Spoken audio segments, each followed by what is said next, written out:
Engel.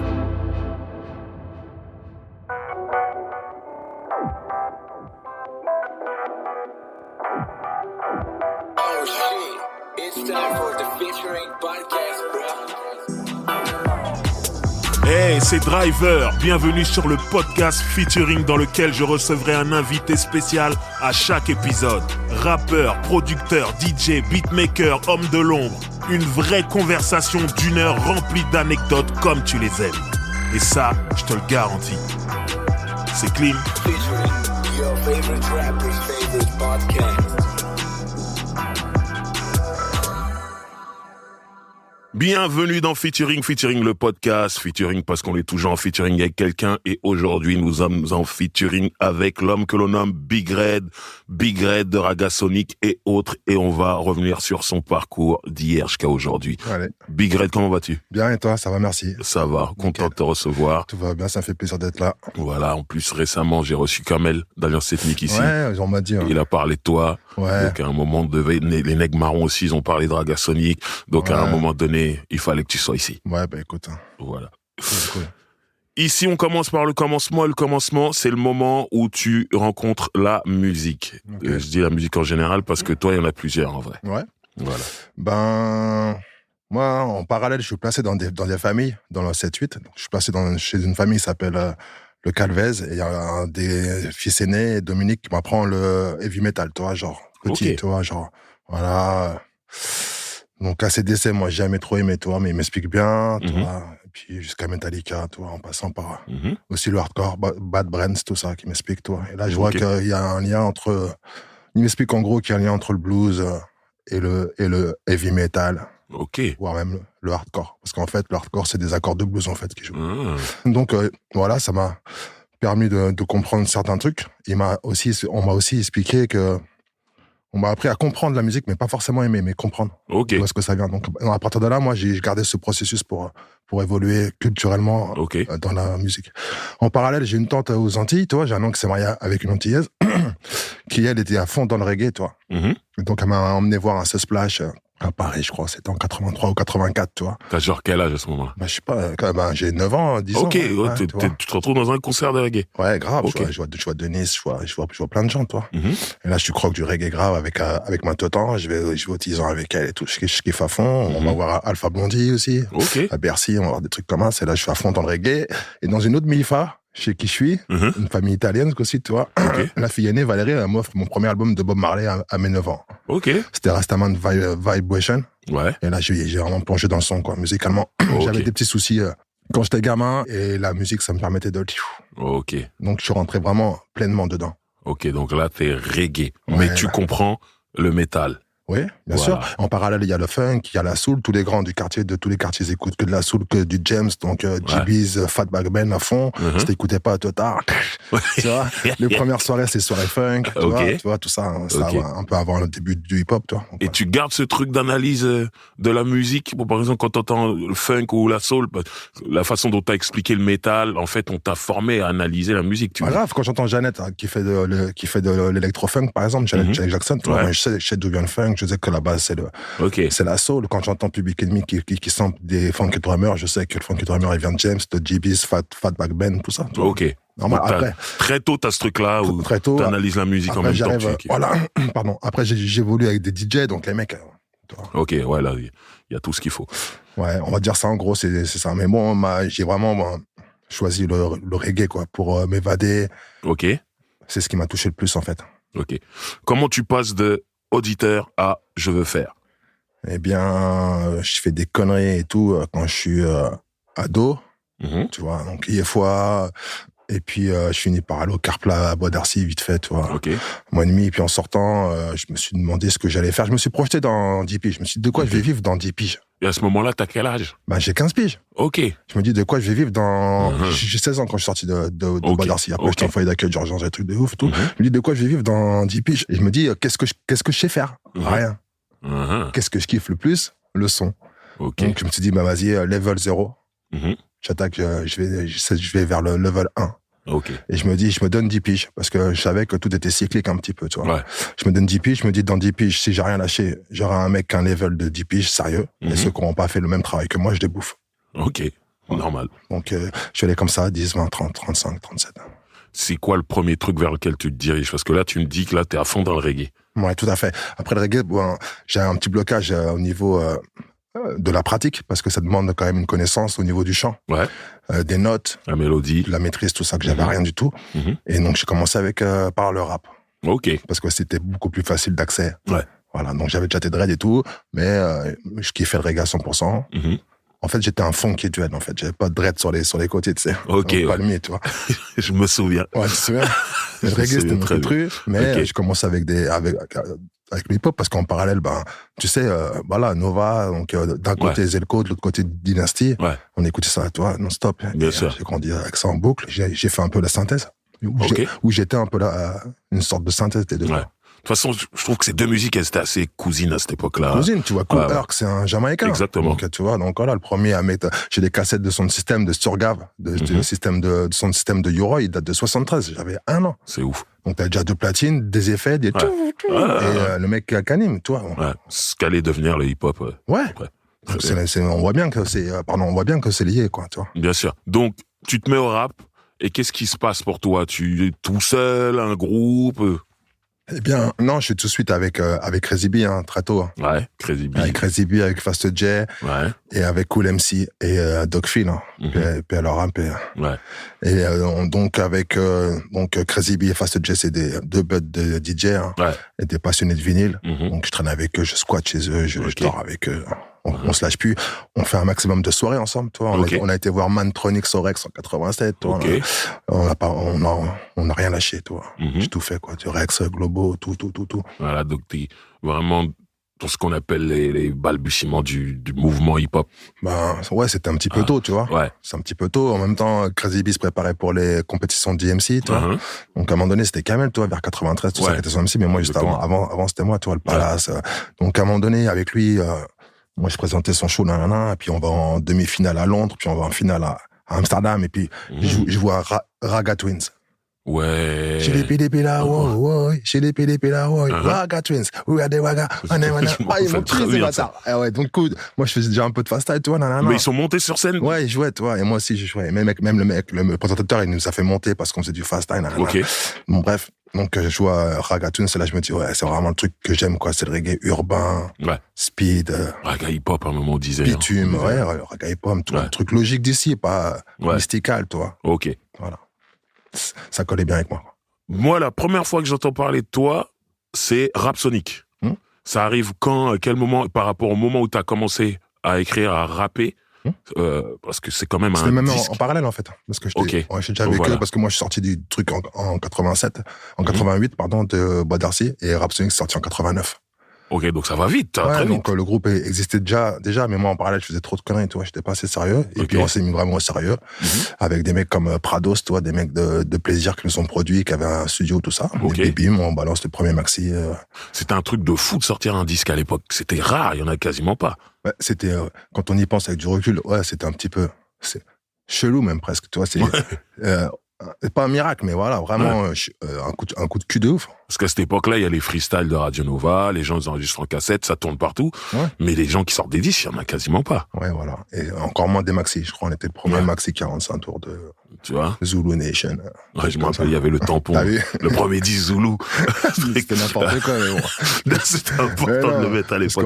Il faut quand même pas oublier de rendre hommage à Jonego et Destroman, bien sûr. Doudou et Joël, Team Sans Complexe, tu vois, et puis tous ceux qui étaient là avant.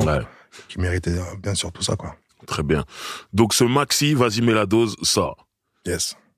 Toi, comment tu le vis? Parce que, tu vois, moi je te dis, là à l'instant je viens de te dire, c'est un truc de fou de sortir un disque à l'époque, et j'ai l'impression que tu t'en rendais même pas compte, en fait, c'est un truc de ouf. Moi je dors pas sur les trucs. Je dors pas sur les trucs. C'est-à-dire que quand un truc il est fait. Voilà. Et limite, quand on m'en parle, ça me saoule un peu. Ah ouais, déjà. Mais je suis pas d'habitude de raconter ma vie. C'est vrai, Frangin, ou pas? Enfin, si, avec toi un peu quand même. Mais sinon, voilà. Je préfère voir devant que ce que j'ai fait arrière d'eux, quoi. Tu vois. Mais je me dis, c'est un truc de dingue. En même temps, en parallèle, il y a toutes les soirées parisiennes de ouf, de hip-hop. Voilà, on est dans le train, tu vois. Même si nous, on a un truc plus piste, tu vois, plus... tu vois, c'était plus love, peace and les paroles, c'était... Voilà, de l'autre côté, t'avais des mecs qui faisaient plus les mecs vénères, mais bon. Du coup, suite à ça, on rencontre plein de gens. comme des Georges Lapassade, prof d'ethnologie à Paris 8, qui nous emmène avec... c'est la première fois que je te vois, c'est là-bas. Ah ouais? Ouais. D'accord, ouais. Tu vois, donc là-bas, on voit des KRS-One qui fait des... Exactement, qui était venu. Qui fait des conférences de presse, on voit des trucs comme ça. On voit Lapassade qui nous prend, qui nous emmène en Tchécoslovaquie, à l'époque, c'était la Tchécoslovaquie, il nous emmène en Roumanie, il nous emmène en Italie, pendant un mouvement universitaire, on squatte la plus grosse université de Rome, une grosse université construite par Mussolini, on squatte dans les bureaux avec des breakers, des graffeurs et tout. J'ai bien aimé cette époque-là, c'était l'époque un peu peace, quoi, tu vois. Ouais. C'était le début de la New School, tu sais, tu vois. Tu vois, la fin des années 80, là, des 90, avec les deux là sous le Jungle Brothers, c'est des trucs un peu piste. Donc, du coup, le mind, il était un peu plus détendu. Ouais, c'était plus open qu'un petit peu avant où tout le monde se faisait arracher. C'était la guerre, juste avant. C'est ça. Très bien. Ouais. Moi, justement, qu'on parle de cette période de l'université Paris 8 à Saint-Denis, moi, là, pour moi, c'est là que tu passes, et tu me dis si je me trompe, c'est là que tu passes vraiment du rap au ragamuffin, comme on disait à l'époque. À fond. Ouais, tout à fait. Mais d'ailleurs, Rap Sonic, ça split assez vite. Hein. Ok. Et puis, on s'évade avec Crazy B. Donc, lui, il joue du gros breakbeat super fast avec des scratchs de ouf. Et moi, dessus, je bombarde. C'était assez ouf, tu vois. On s'appelait déjà Raga Sonic, toi. La suite logique de Rap Sonic, en fait. Je fais du Raga, tu scratch. Le truc, c'était... on bombardait, quoi. On scratch et moi en fast. Il y avait Jean-Manuel qui traînait aussi avec quoi, à cette époque-là, tu vois. Juan. Ouais, bien sûr. Tu vois, Jean-Manuel Masséna, tu vois. Donc, même lui était dans Rap Sonic. C'est ce qu'il m'a dit et tout. Il rappait en anglais un peu à la Jungle Brothers, tu vois. Moi, je faisais du fast-style derrière. T'avais Crazy, tu vois. Donc, voilà, quoi. Très bien. Donc là, moi, en fait, le tout premier concert que moi j'ai fait, toi, t'étais sur scène ce jour-là, c'était à l'université Paris 8, là, des escaliers, machin. Voilà. Okay. Et je me rappelle, j'étais là avec mes potes, on était tout jeunes, je devais avoir 14 ans, un truc comme ça. Et j'étais choqué, en fait, par la rapidité, la maîtrise de ton flow et tout ça, machin. La recherche de la maîtrise. Non, pour l'époque, c'était un truc de ouf. C'était le mec qui recherche. Non, il est bon, mais il recherche. En plus, c'était la période où moi, en parallèle, j'écoutais Daddy Freddy, des trucs comme Daddy Freddy. ou les Jamalski. Tu vois ce que je veux dire, tous ces mecs-là. Just Ice. Et je me disais, donc, il y a des Français qui arrivent à faire ça. Donc, c'était un truc de ouf. Mais je me rappelle, ce jour-là, t'étais tout seul. Comment tu deviens Raga Sonic, le groupe, en fait? Donc, je t'ai dit, c'était déjà Raga Sonic un petit peu, tu vois, avec Crazy B. Avec Crazy B, il y a eu Welcome, je sais pas si t'as connu Welcome, tu te souviens de Welcome? Le chanteur de reggae? Ouais, tout à fait. Qui nous a quittés, malheureusement. Ouais, tout à fait. Ouais. Ah, il était dans Raga Sonic. J'ai essayé de le faire venir, toi. Ok, moi, je savais pas du tout ça. À un moment donné, je faisais des répètes de ouf, tu vois, et chercher quelqu'un pour être avec moi, tu vois. Il y a eu Maxwell, avec qui j'ai commencé, Colonel Maxwell, il raconte sa vie dans les interviews, il parle pas de moi une seule seconde, le mec. Ah ouais? Ouais, parce qu'il est un peu vexe, parce que moi, les mecs, je leur disais, viens, on va en répète, on fait un vrai truc, quoi, tu vois. Et personne venait. Ok. Donc, vas-y, base. Toi, tu viens pas, je te base. Toi, tu viens pas, je te base. Tu viens pas, je te base. Après, je vais dans un son, je vois un mec qui chante mes propres lyrics avec ma voix. C'est pas vrai. Je vais le voir, je me dis, je te défonce ou quoi, lui? Je vais le voir, je parle avec lui. Et en fait, dans ma tête, je me suis dit, non, vas-y, je vais compléter sa formation. Tu vois? Ok. Quand on est enfin, que j'ai enfin une combinaison, quoi. Ok. Donc, tu sais de qui je parle. Maury? Bah ouais. Ah ouais, c'est comme ça que vous vous rencontrez, en fait. Comme ça que je le rencontre, surtout. C'est incroyable. Ah oui. Il était sur scène en train de chanter ton lyrics. Mes propres lyrics. Ouais. Mais ça m'est déjà arrivé en Espagne, je te jure, avec ma meuf. En Carole. Espagne? Ouais, quand j'étais minot, j'avais une meuf, elle avait 10 piges de plus, quand même. On allait en Espagne, je devais avoir 14 ballettes. Ouais, je vais dans un coin, je sais pas où, perdu, dans Costa Brava, tu sais, là-bas, c'est un peu désertique quand tu sors un peu des fois. Une te bois, je rentre, il y a un mec, il rappe Sonic. Vas-y, mets la dose. Quand je rentre, au moment où je rentre dans la putain de te bois, et je tombe dans son œil, bim, et il tombe dans mon œil, bim. Il te reconnaît ou pas? Ouais, direct. Mais attends, mais quand je rentre, et je lui fais un clin d'œil, et il perd même pas les lyrics, c'est moi, je vais m'asseoir, toi, bonne vibe. Ouais, j'aime bien. Incroyable. C'était marrant, tu vois. Mais donc, pareil avec donc, avec Maury, tu le rencontres, voilà, il est en train de balancer un lyrics à toi. Ouais, il est dans la même mouvance, on va dire, voilà. Toi, pour pas se la raconter trop. Qu'est-ce qui se passe derrière? Donc je le ramène au répète, on travaille. Ok. On travaille un truc sérieux. Et on arrache tout. Ok. Tous les micros. Ok. Toutes les soirées pop. Gros breakbeat, ragassu. On bombarde. Ouais. Son système. Là, ça commence à dormir dans les coins. On bombarde. Début de la jungle, 93. On joue avec DJ Otis, un DJ qui arrivait direct de Londres, avec Loïc et le Gilbert de Radio Nova. On a joué pendant 1 an en Rex en jungle, en raga jungle. on bombarde tout. Et voilà, on bombarde tout jusqu'au premier. En fait, ce qu'on voulait faire, c'était créer une demande. Tu vois, donc on jouait partout. Et à force, les gens ils nous disaient, alors là, vous sortez un disque, là. Je me rappelle très bien de cette période-là. Et moi, le truc qui me marquait, en fait, c'est que je me disais, mais ils s'entendent bien avec tout le monde. On pouvait vous voir dans un show avec Ministère Amer, aussi bien qu'un show avec NTM, aussi bien qu'un show avec Solar, avec Kerry quand il était tout petit, tout ça, machin. On vous voyait vraiment partout cette période-là. Ouais, voilà. Et c'était le but, en fait. C'était le but, c'était de couvrir. Et puis on avait une mission, un peu une mission éducative, faire découvrir ce style urbain qui est plus propre à nous que le côté Rasta mystique ou autre. Vous étiez aussi dans les sons de système? Ah oui, à fond. Voilà. Et moi, j'ai fait tous les sons de 86, tu vois, jusqu'à 95. On a fait tout. J'ai fait tous les sons de la péniche Rubis avec quoi. Tu peux parler un peu de cette époque-là, dans les sons, parce que moi, c'était une période où j'étais un peu trop jeune, tout ça. Et déjà, quand je me débrouillais aller dans un événement rap, c'était pas des soirées, c'était des concerts, parce que les soirées, on m'aurait pas laissé rentrer avec ma tête de Milo. Mais voilà, mais alors tous les sons de système, c'est vraiment des endroits où j'ai toujours eu des rapports. J'ai entendu parler, on m'a expliqué, mais j'ai jamais pu vraiment le voir, ou alors trop tard. Cette époque-là, la fin des années 80, le début des années 90. Même milieu des années 80, parce que quand je suis ensemble en 86, 7, 8, toi. Ah ok, déjà très tôt. Bien sûr, en 86, j'avais 13 piges, je crois, un truc comme ça. Ah ouais. Mais je faisais la même taille, j'avais des dreads et tout, on rentrait partout, non? Maxwell et tout le monde. Donc t'avais les sons de système à la péniche Rubis avec Kwame Nkrumah, avec plein de sons comme ça, avec comment il s'appelle le franchement de Toulouse là, non, ça, je me souviens plus. Little Danny. Ouais, les Little Danny, tout ça. Mais ça me revient les blasts des sons qui jouaient là-bas. Bon, t'avais aussi du Jackan, t'avais du Youthman Unity avec Pablo Master, tu vois. Et ça, et ils jouaient pas que là-bas, hein. Ils jouaient dans des squats à Nation, ils jouaient partout, à Game OK, partout. Où ils pouvaient jouer, il y avait moins 4 sons par semaine, hein. Par semaine? Ouais, t'avais que des flyers sur toi. Ouais. Ça jouait, c'était super actif. Attends, après les locations, fallait pas être difficile, tu vois. Il y avait toujours un petit mur de son et ça rentrait, tu vois. C'était Strictly Renoir. Les Blavants, ils étaient pas très à l'aise, tu vois. Mais voilà, quoi, il y avait des sons de facho comme Jah Wisdom qui disait, voilà, tu vois, des trucs comme ça, un petit peu trop sectaire, toi, un peu trop pro-black, toi. Mais bon, c'est normal, c'était un peu l'essor du truc, toi. Et il y a des sons où on rentrait pas, nous, avec Maxwell, toi. Ouais, Jackal, il nous disait non, vous rentrez pas. C'est-à-dire, pourquoi? Parce que vous êtes trop youth, on vous connaît pas. Tu vois, et nous, on se disait, t'inquiète pas, un jour on va rentrer. Ok. Un jour, on va rentrer dessus gras. Un jour, on sera sur le flyer. Un jour, on va jouer. On a tout fait step by step. Voilà. Stentol, ça arrive quand? Les premiers à nous faire jouer, c'est les Jackan. Ok. Et les Pablo Master. Ok. Voilà. Et Stentol, ça arrive quand? Stentol, moi, j'ai jamais été vraiment dedans. Je vais pas te mentir, ouais, non, c'est Farhan avec les autres. Moi, on avait un son, on voulait faire Air Sonic Sound. Je me rappelle ça. On a une grosse box de malades. Mais eux, ils ont préféré jouer dans Stentol. Okay. Moi, je leur ai dit, je vais pas jouer dans Stentol, donc je les ai laissés j'ai dû faire 5-6 sons où je suis sur le flyer, mais là, j'y suis pas. Ok. Voilà. Très bien. Tout ce buzz monte. Là, comme tu l'as dit, les gens demandent à prévoir. Moi, je me souviens c'était une soirée hip-hop où il y avait Jamalski, où vous étiez là, il y avait Kerry, tout jeune. Espace Ornano. Exactement. En 91. Voilà. Ouais, je me rappelle grave de cette soirée. Là, c'était... moi, en ce qui me concerne, moi, là, c'est un tournant. Là, à ce moment-là, c'est chaud. Ouais. Comme dirait l'autre.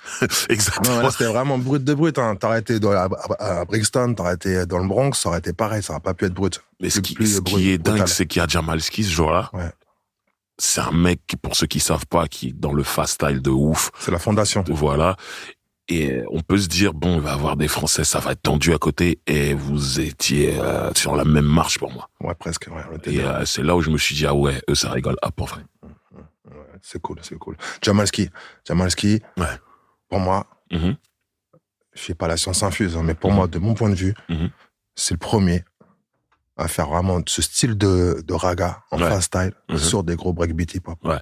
T'avais KRS-One qui faisait de temps en temps. Chez les tu vois, des petits clins d'œil. Voilà, mais pas aussi rapide et profond que lui. Il pouvait pas. Bah ouais. Mais Skidja, Jamalski, quand il arrivait... sur des gros breakbeats monstrueux. Et pour moi, c'est le premier. Okay. Et je sais que quand Skidja, il a été à London, et qu'il les a tous retournés, je sais que tout ce qui arrivait derrière, en fast style à Londres, c'est Jamalski. Ok. Tu vois, je mets un gros rest in peace à Skibadi, là, qui est parti il y a pas longtemps, c'était un gros MC en jungle. Tout c'est fast style. c'est Jamalski. General Levy, tous ces fast style, c'est Jamalski. Tous les Anglais qui font du fast style, c'est le fast de Jamalski. Le fast que je fais, c'est celui de Jamalski. Il a posé les fondations pour le fast. Voilà. Là, il y a un buzz énorme, en tout cas, moi, chez Parisien, en tout cas à Paris, il y a un buzz énorme sur vous. Vous êtes sur toutes les scènes, vous arrachez tout en ce moment. Comment ça va vous ramener jusqu'à ce deal pour faire un premier album? Tu vois, avec Rap Sonic, on a signé à Tréma. On a connu un mec qui s'appelait Philippe Ascoli, qui était à l'époque assistant ingénieur du son, puis il a vite grimpé. Tu vois. Et lui, on l'a revu en 93-94. Dans un sous-label de Virgin qui s'appelle Source. Qui s'appelait Source. Bim, Philippe Ascoli. Mais qu'est-ce que tu fous là? Et vous, qu'est-ce que vous foutez là? Maquette, bim, bam, on sort l'album. Et si je me trompe pas, c'est lui qui a signé Solar.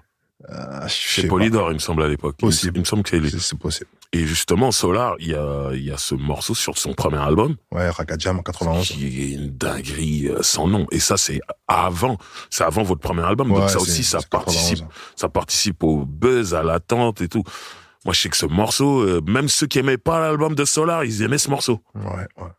Tu te rappelles un peu des conditions, comment vous avez fait ce morceau? Comment vous êtes retrouvés sur son album? Avec Jimmy J, tout ça, là. C'était à Gallieni Studio. Je me rappelle très bien. Puis Declos, on traînait ensemble parce que c'est lui qui était à Paris 8. Je l'ai rencontré là-bas aussi. C'est lui qui nous a ramenés là-bas, squatté. Et puis c'était rapide tout ça. Moi, je squattais dans ce studio-là. Il y avait Melaz aussi. C'est vrai. Et d'autres gens, des Ménéliques, des trucs comme ça. Voilà, donc je passais, bim, on fait un saut mort, bim, bam. Kerry James aussi. C'est-à-dire qui avait 13 piges. Qui était pas comme ça. Il était détendu, hein. Il était mignon. Tu vois. Et Claude aussi, qui faisait un peu de fast style, tu vois. Voilà. Et nous, en mode super aigu, quoi. Très Hélium. Incroyable. Voilà. C'est ouf. Il y a ça, il y a le deuxième album d'NTM aussi, sur lequel t'es, toi. Je crois que j'en ai fait un avec, qui s'appelle Détonateur S pour DJ S, en fait. Celui-là, les gens, ils les connaissent pas trop, celui-là. The Best, le titre, c'est The Best. Il est sur le deuxième album, c'est très bien. T'es dessus, tout ça, c'est avant Raga Sonic, avant l'album de Raga Sonic. Donc tout ça rajoute. Le lien avec NTM, il s'est fait comme ça, parce que tu te souviens du Bobino en 89, là, c'est les soirées du Bobino, les soirées Nick ta mère de Franck Chevalier. C'est le mari de Nina Hagen, là. Parce que c'est ça, ils sont appelés Nick ta mère. C'est les soirées Nick ta mère de Franck Chevalier. Et à Bobino, à cette époque-là, sur Nova, ils sortent spécial dédicace à Rap Sonic ta mère. Je me rappelle. Voilà, donc nous, on monte, parce que je voulais en débattre. Et Tête de Yinche, j'étais déjà en train de se faire dérouler par un autre gars. Je sais pas si t'as pas connu un Phil B, toi, du 19e. Phil B? De Stalingrad. Non. De Rudy Kabyle, bref. Non. Il était déjà en train d'avoir une histoire avec eux. Donc, du coup, je suis pas intervenu, toi. Il était déjà en train de se faire embrouillé. C'est qui Tête de Yinche, pour ceux qui savent? Joey Star. Mais avec affection. Je le respecte grave, on se respecte, nous. Non, parce que on se connaît grave par rapport aux chiens. Tu sais, au départ, on avait... J'ai imaginé, mais j'ai pensé à l'auditeur qui devait se dire, mais qui est Tête de Chien? Joey, c'est lui qu'on a reçu ici. Grave. Donc, voilà. Ça me respecte, parce qu'on avait une passion pour les chiens commune, tu sais, début 90. Voilà. Et donc, après, en 91, ils sont venus me voir, m'ont fait, vas-y, on s'excuse pour le truc, là, tu veux pas faire un truc avec nous, et puis ça s'est connu. Voilà, c'est ça. Cool. Voilà. Très bien. Et jusqu'à maintenant, les deux groupes sont liés, Raga Sonic et NTM, c'est lié jusqu'à maintenant. On a une belle histoire. Une super belle histoire. C'est Joey qui a fait le premier clip de Raga Sonic, je crois. On va y arriver. Donc, tout ce buzz, ces morceaux, ces concerts font que, voilà, vous signez chez Source, comme tu l'as dit. Ouais, la belle Source. Voilà. Vous avez des attentes, c'est quoi votre staff autour? Vous avez déjà un manager, vous êtes... Tu sais c'est qui nous manage? Tu sais qui nous manageait à l'époque? Sébastien Farran? Ouais, voilà. Donc, déjà à ce moment-là? Ah oui. Ok. Donc on était encadrés, on va dire. Tu vois. Voilà. Ouais, voilà. Ok. Donc Virgin, grosse boîte, grosse thune. Gros budget tourné, gros budget clip, gros budget nanana. Ok. C'est nimp. Aujourd'hui, c'était méga nimp. C'était vraiment l'âge d'or des grosses boîtes, quoi. Le mec, il te lâchait des 800 000 c'était ouf, quoi. C'est dingue, je te jure, c'était dingue. Avant la crise du disque. Ouais, grave. Bien avant la crise du disque. Ouais. Nous, on a connu déjà à l'époque de Rap Sonic le transfert entre tu sais, ils sont passés du vinyle au CD. Ouais. Et ils ont gagné grave de la thune en passant, parce qu'avec 33 tours. Ouais. Vinyle, t'en fais 15 des CD. C'est clair. Ils ont fait grave du bénéfice. Et nous, ça s'est pas senti sur les contrats d'artistes, en fait. C'est déjà, on se prenait déjà une grosse banane, mais bon, c'est pas grave, ça. Très bien. Vas-y, next. Donc là, vous bossez sur l'album. Moi, je sais que j'entends, Ragasonic, ça va arriver, l'album va sortir, je suis comme un ouf. Moi, je suis déjà fan par rapport à toutes vos prestations à droite, à gauche et tout. Et quand l'album sort, le premier single, c'est Bleu, Blanc, Rouge. Et j'avoue que, à la première écoute, je me dis, mais pourquoi c'est lent? Ah ouais, vous m'avez tellement habitué au fast time. À faire du fast time. Voilà. En fait, je me dis, c'est pourquoi? Parce qu'on faisait beaucoup de jungle avant. Ouais. Avant de sortir. Et les gens commençaient à dire, Ragasonic, c'est pas des mecs du raga. C'est un groupe de jungle. Tu sais, les mecs chez Père, là, les pictis, là, ces mecs têtus, ces mecs qui laissent tomber. Reggae. Ouais, mais il y a ça aussi. Non. Faut que ce soit que. Pour eux, c'était de la techno, le jungle. Ils n'ont pas compris que c'était un funk drummer accéléré, en fait, 6 ans. Et, bon, bref. Et qu'on pouvait faire du raga jungle, en fait. Tu vois, c'était un moment, mais bon, ouais. Et donc, c'est là qu'on a décidé de faire le premier album. Et de leur fermer leur gueule à tous, en prenant que des gros rythms originaux, classiques, rejoués par les mecs qui l'ont joué à l'époque. Ouais. Donc, Steven Clevy, Mafia, Nfluxy, Sly and Robbie, on a fait venir tout le monde. Parce qu'on avait la thune pour, tu vois. Ok. Et voilà. Et Frenchy dans tout ça? Ouais, Frenchy, ouais. Comment il intervient? Comment vous le rencontrez? C'est un entremetteur qu'on embauche, toi. Entre qui et qui? Les studios en Jamaïque, les artistes et nous. Ok. Voilà, comme il se prenait un peu, toi, pour un producteur, il avait pas mal de connexions là-bas, tu vois. Et il s'est surtout pointé là-bas avec la grosse thune de Virgin. Ok. Donc quand t'arrives là-bas avec de la grosse thune, tu peux avoir un tout le peu monde qui tu t'appelle veux. boss. Ah, ok. D'accord. Ok. Voilà. Tout le monde, même les mecs, ça fait 60 ans qu'ils chantent, ils galèrent. Toi, t'arrives, il t'appelle boss parce que t'as de la thune. Et c'est là où il a pris son galon, monsieur Frenchy. Il pouvait avoir qui il voulait. Mais bien sûr, man. T'arrives en Jamaïque avec un paquet d'oseille, tout le monde t'appelle boss, tout le monde bosse pour toi. Donc, sur ce premier album, vous avez eu tous les musiciens que vous vouliez avoir. Mafia, Nfluxy, Steven Clevy, Sly and Robbie, tous les producteurs de ouf. Ok. Donc, Bleu, Blanc, Rouge sort. Clip, Joey Star à la réalisation. Voilà. Bon, les règles sont anti-faf, quoi, tu vois. Exactement. Ça fait qu'au final, au début, je suis déçu parce que ça va pas vite, ça va pas vite.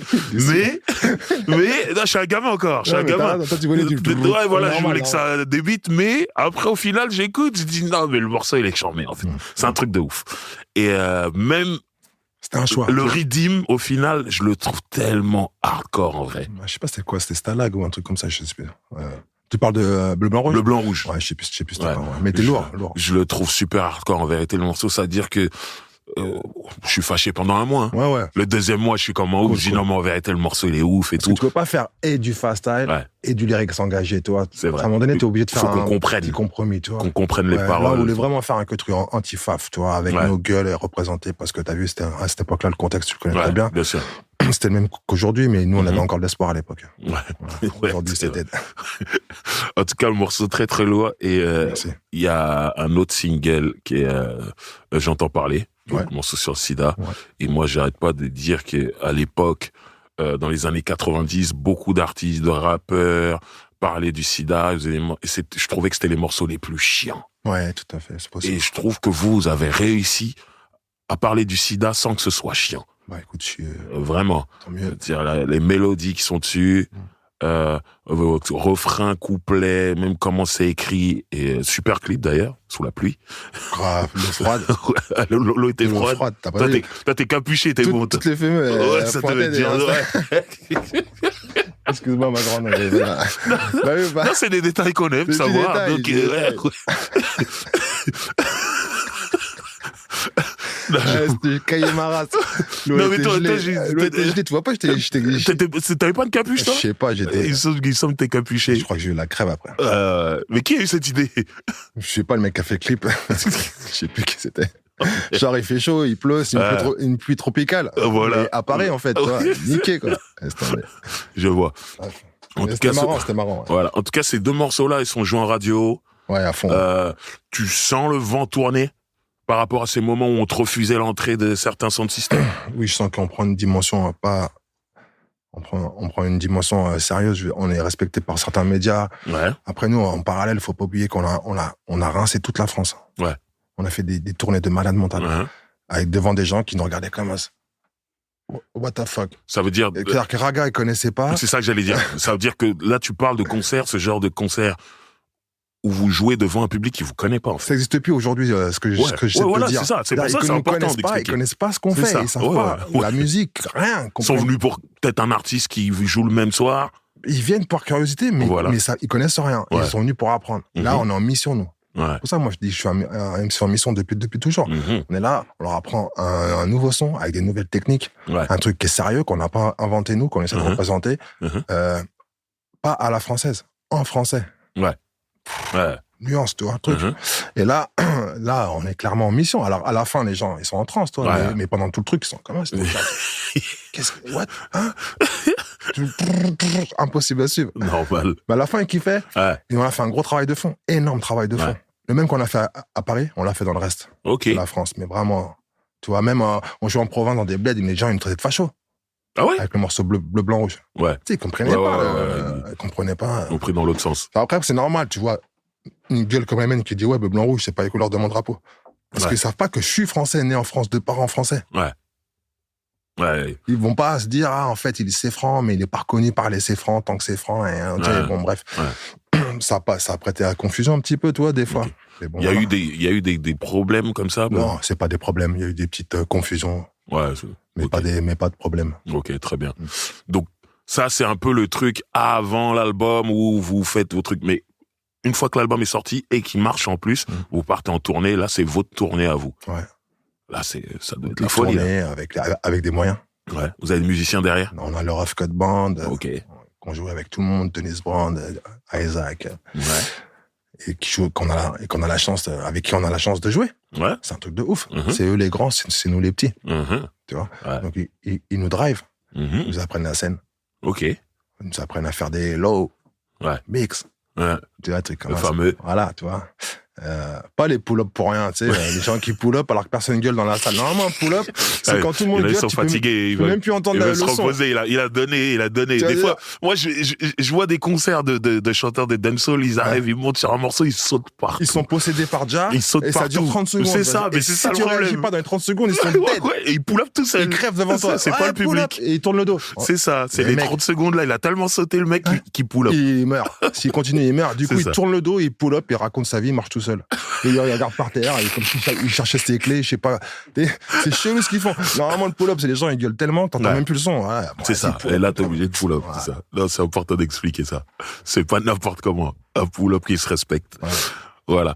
Donc, grosse tournée, l'album un succès. Grosse tournée, bon accueil. Voilà, là j'ai parlé des 2 singles, mais en vrai, tous les morceaux de l'album, ils sont mythiques et classiques. Ils tournent dans toutes les voitures. Que ce soit les riches sont de plus en plus riches, les pauvres de plus en plus pauvres. On bénéficie d'une époque aussi où la musique, il y avait pas Internet en fait.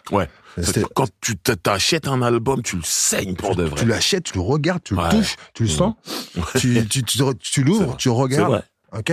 C'est un objet. C'est unique. T'es vénère. Si t'as pas fait de copie, cassette ou coquette, non, ça compte parce qu'on a que ça. On le met, on ferme les yeux, on part. C'est un voyage. On n'avait que ça. Non, c'est clair. Voilà, donc on a bénéficié de ça. De cette époque où le son, c'était plus que tout. Très bien.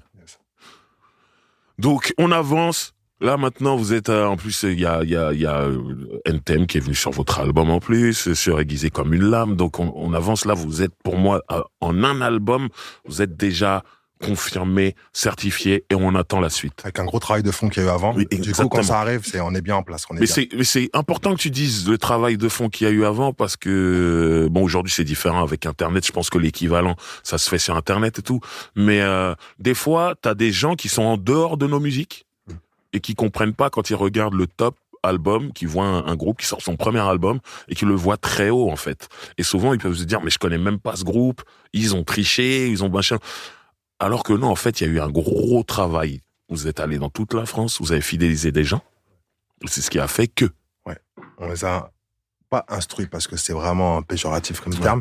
On leur a appris notre vibe, ils ont accepté, ils ont aimé ce qu'on leur a donné et ça a fidélisé grave. Mais on bénéficie aussi d'une époque où le son, c'était important. Où tu crées vraiment un lien avec ton public pour de vrai. Ok. Voilà. Et ça, aujourd'hui, c'est pas pareil. Aujourd'hui, t'as des mecs qui se font signer sur leur fanbase et leur premier, qui sortent des albums, qui marchent, qui cartonnent et qui n'ont pas fait de concert. T'en as, leur premier concert, c'est l'Olympia. T'apprends direct. Pouki, nanana. Aya Nakamura. Je crois que son premier sarcon, tu vois, elle a fait. T'apprends direct sur. Longtemps après le succès, toi. Alors que nous, d'où on vient, nous, avant, tu racontais de la merde, t'arrivais sur scène, tu racontais de la merde, tu prends une bouteille. T'avais même pas fini ton premier verse. Swing dans ta gueule, hey, casse-toi. Et si tu tombais de scène, c'était foutu C'est pour toi. vrai. Piétiné, t'étais dead. Hein? C'est réel.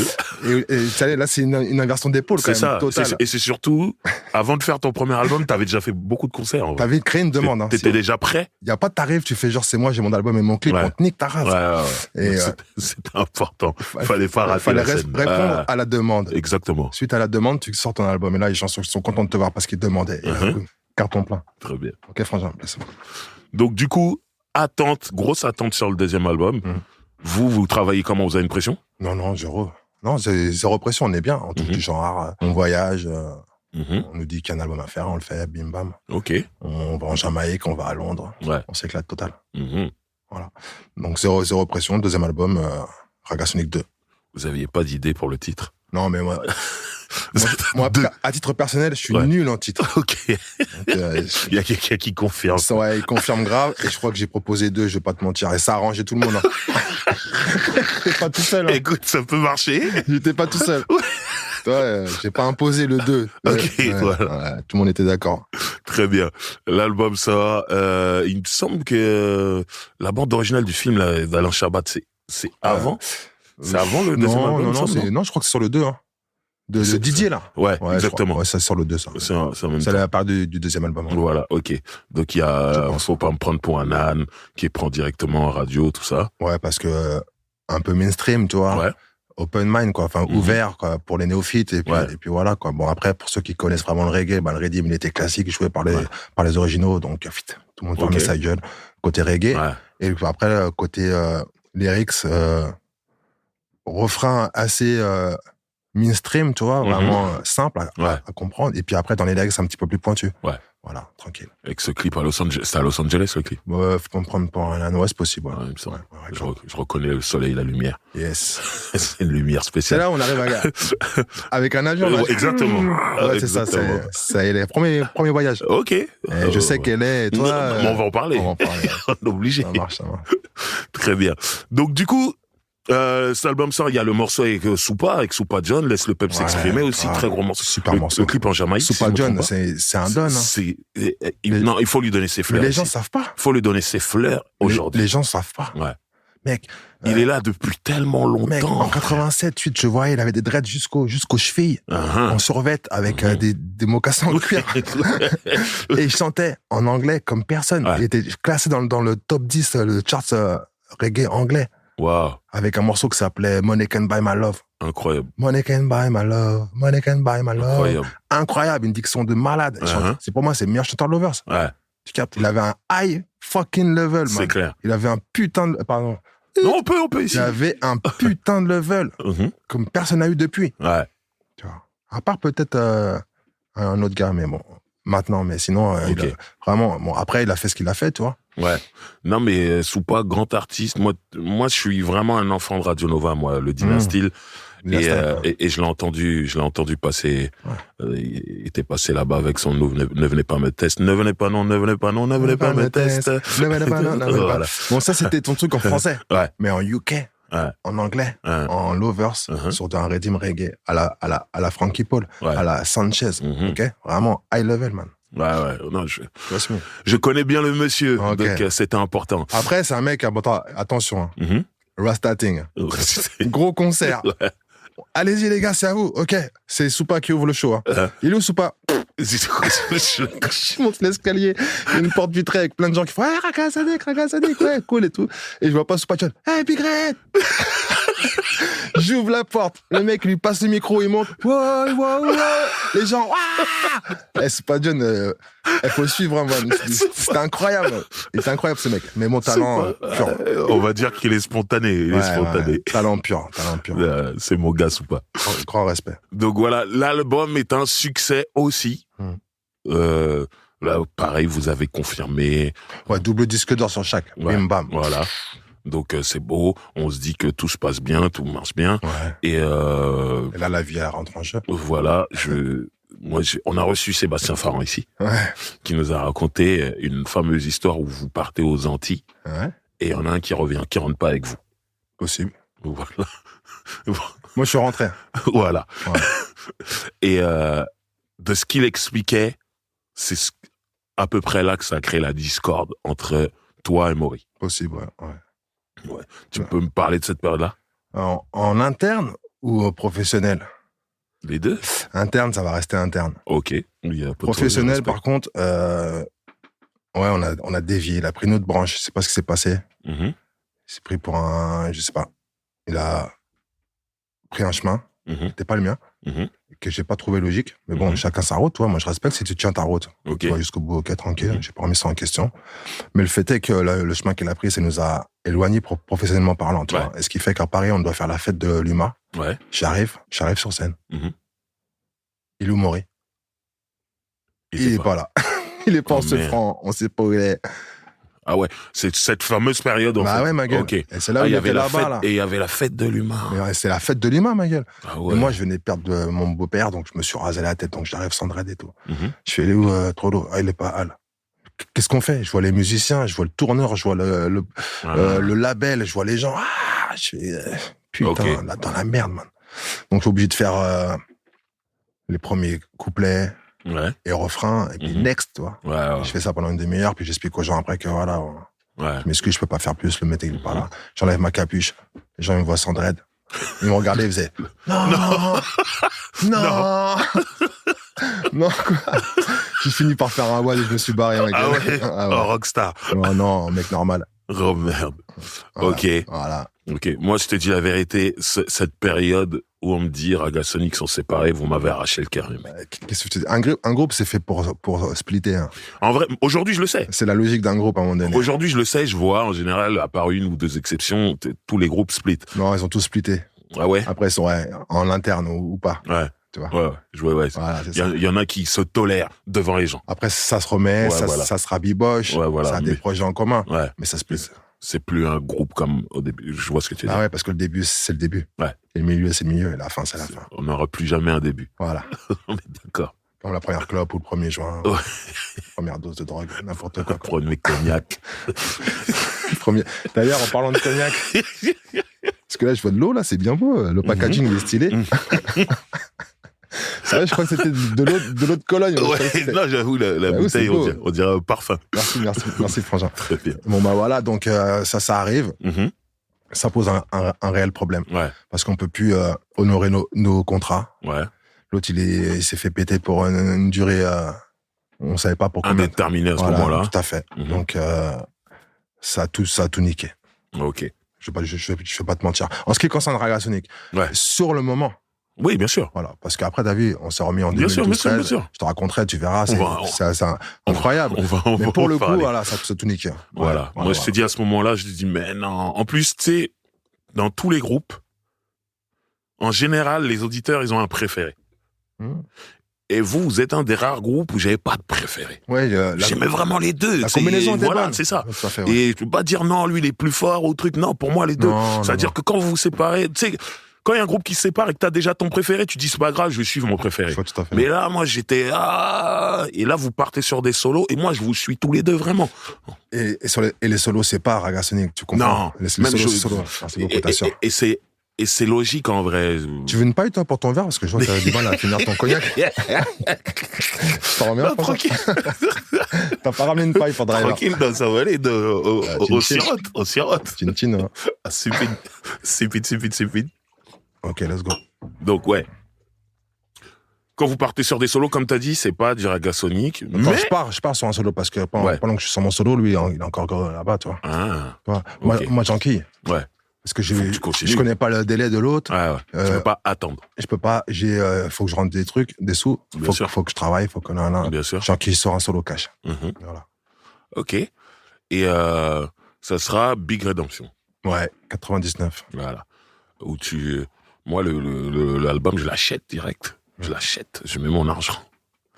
Gratitude. Et je suis content du résultat. Tant mieux. Et tu dis quand même, what the fuck, quoi. Ouais, non, il y a un virage. Ouais. Mais il me plaît ce virage. Ouais. Parce que t'avais vu l'amorce. Tu vois si je dis. Tu m'avais déjà vu comment ça amorçait. Voilà. C'est possible. Donc du coup, j'entends des sonorités un peu californiennes. Complet. Qui me plaisent. Complet. Tout ça, moi, il y a le morceau, je crois que c'est Dynastyle, le titre du morceau. Pour les femelles, c'est un hommage à la dynastie.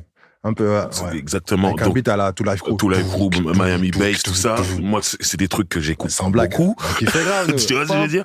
Baby, voilà.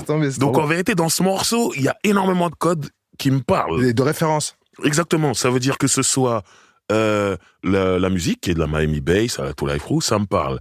Il y a des claviers qui sont californiens, West Coast, ça me parle. Ouais, à la Cameo, des petits trucs. Voilà, funky comme ça. Parliament. Voilà. Il y a le fait que tu rendes hommage à Dynasty. Oui, tout à fait. Ça me parle. D'ailleurs, qui m'a rendu l'hommage avec un morceau qui s'appelle Pour Regret, où ça se crache dessus. C'est beau ça. Très beau. C'est beau. Il y a un petit détail dans les lyrics. Bon, j'étais un jeune con, mais ça m'a parlé, j'ai beaucoup aimé.